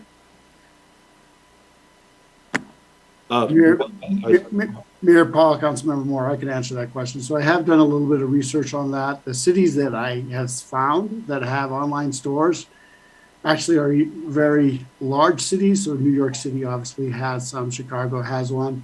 And there are cities that have an associated sports team with them have online stores as well. The stores our size, I have not seen that as of yet. We are still doing our research on this. It's definitely not a closed issue. We're looking at that. But as Tina mentioned, we're looking at this as a pilot to get something up and going, understand what the need is, and see how the success of this rolls out.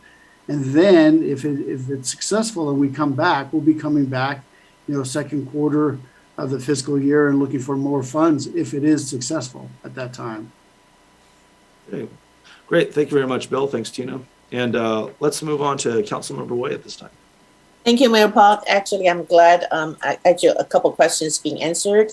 And I'm looking at this is a proposed budget. So a lot of things are going to come back to us and with more details and a lot of pilot programs in there. So I'm happy with our staff committing their time to do a lot of things that our council has put on the work plan in the CIP. So I am okay with the proposal. And I do like to add that the volunteer fair, because that is a really good fair, but it also shows doing any fair, even in-house, that's our staff time. For other community organizations to do that, they're all on their volunteer time. So I like that volunteer fair. I think it's a really good one to have every year that serve our residents very well. So I do think, and I want to repeat on the jobs, the 2 jobs, I get an answer that we can refine the job descriptions and work on that. And I admit that there are a lot of things we could do. So adding 2 jobs to $500,000, if we make it really good, valuable job descriptions, that could bring revenues back to our city, not just service our residents. So I'm okay with the budget as proposed. And then I should understand that every quarter we have adjustment and come back, and we can always have more input and evaluate projects going forward. And I do want to say something about special projects. I understand, because a lot of question was being asked and answered on the paperwork already, that it's a lot of operational and then incorporate with a lot of special projects also include, pavement and this and that. So I think the city budget is more complicated than just our straight checkbook in our home. So understanding a study session to understand how it works, it would be very good. Thank you. Great, thanks, Councilmember Wei. And then we have Vice Mayor Chow. So I think this is, we're talking about budget. There is a question I forgot to ask earlier. It probably is still appropriate. The sister city grant, Urbanesia, we did not fund them. And then I'm trying to, but then we talked about we need to be equitable between the different sister city organization. And so I think other city, like the Toyokawa, they do have an event. They get fee waiver, but they did not get grant in terms of funding directly. And their event is meant to raise funding for the student exchange program that they do fund. And then for the Urbanesia, they are relatively new, so they may need some startup fund to get started. So I kind of remember that our sister city, we do provide some funding for them, but is it not annual funding? So what do we plan to do about the equitability between the sister cities? I wonder if anyone has some insight, or is that something we should look into at some time? Yeah, no, that's a repetitive but fair question that really hasn't been squarely kind of answered. So Rochelle, our Assistant Director of Parks and Rec, did you have any commentary on Vice Mayor Chow's question?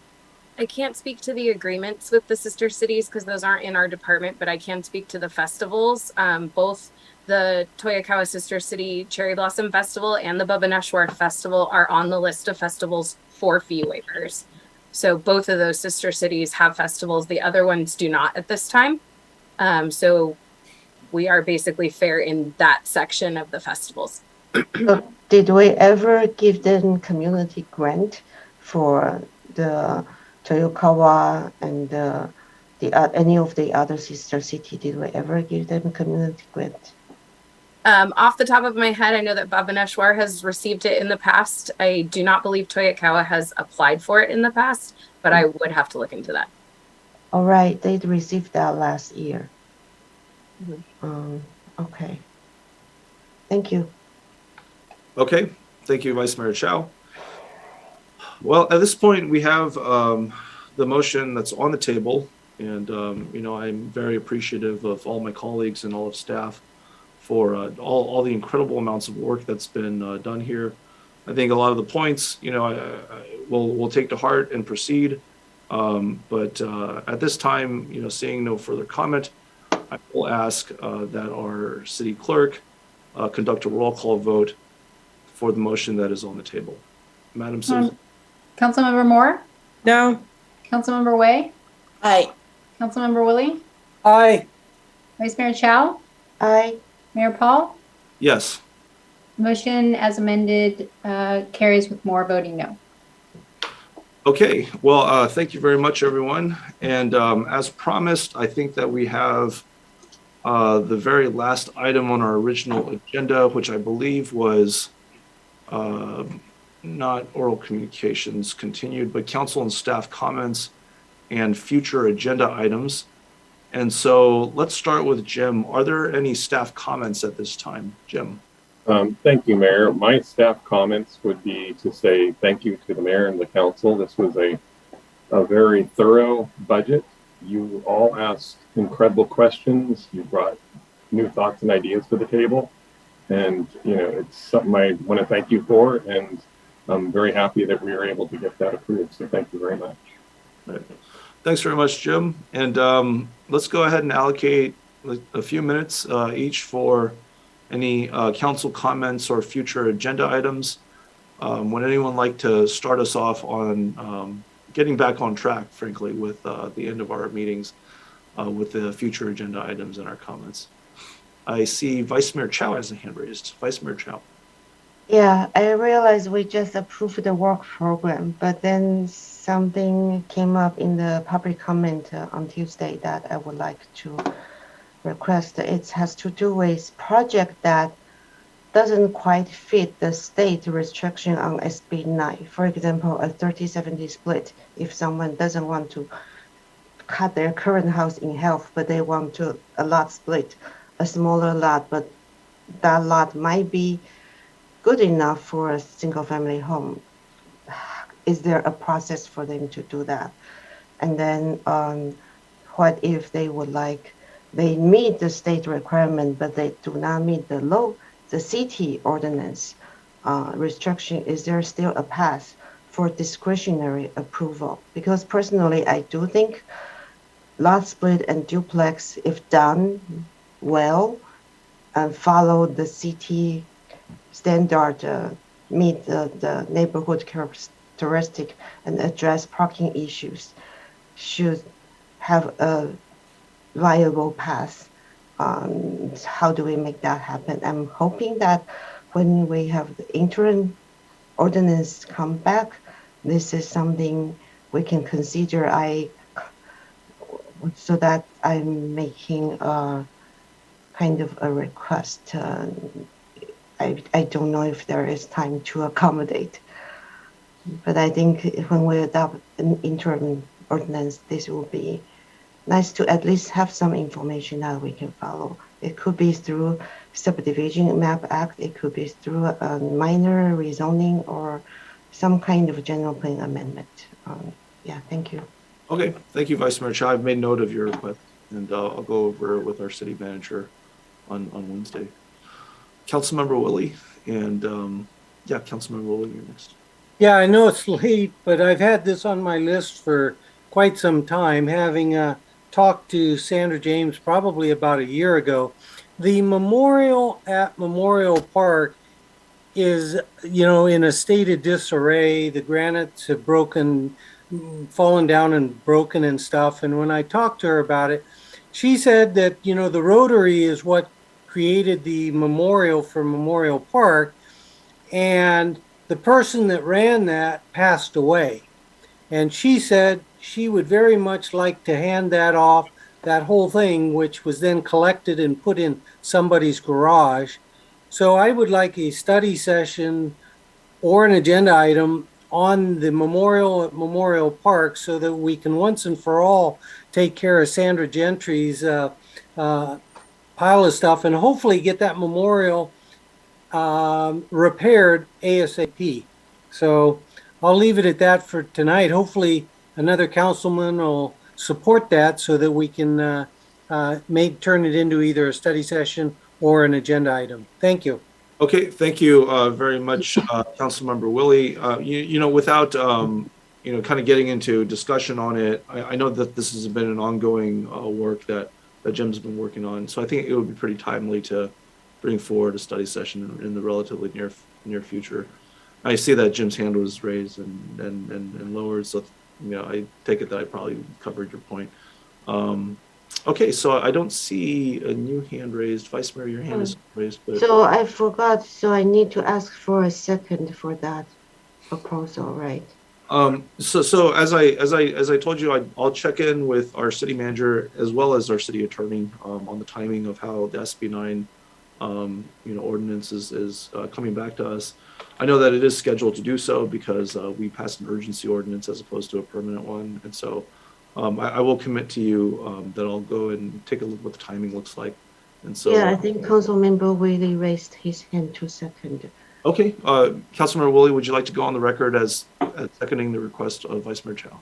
Absolutely. Okay, great. Okay. Yeah, of course, I understand the timing is staffing resource is an issue. Yeah. Yeah, I mean, based upon what our what our agendas. So, seeing no further hands raised, again, I want to reiterate our thanks to our community staff as well as our colleagues on council, and we'll reconvene on June 21st for our next regular council meeting. Thank you very much, everyone, once again, and we'll see you then. Meeting is adjourned. Have a great night. Thank you.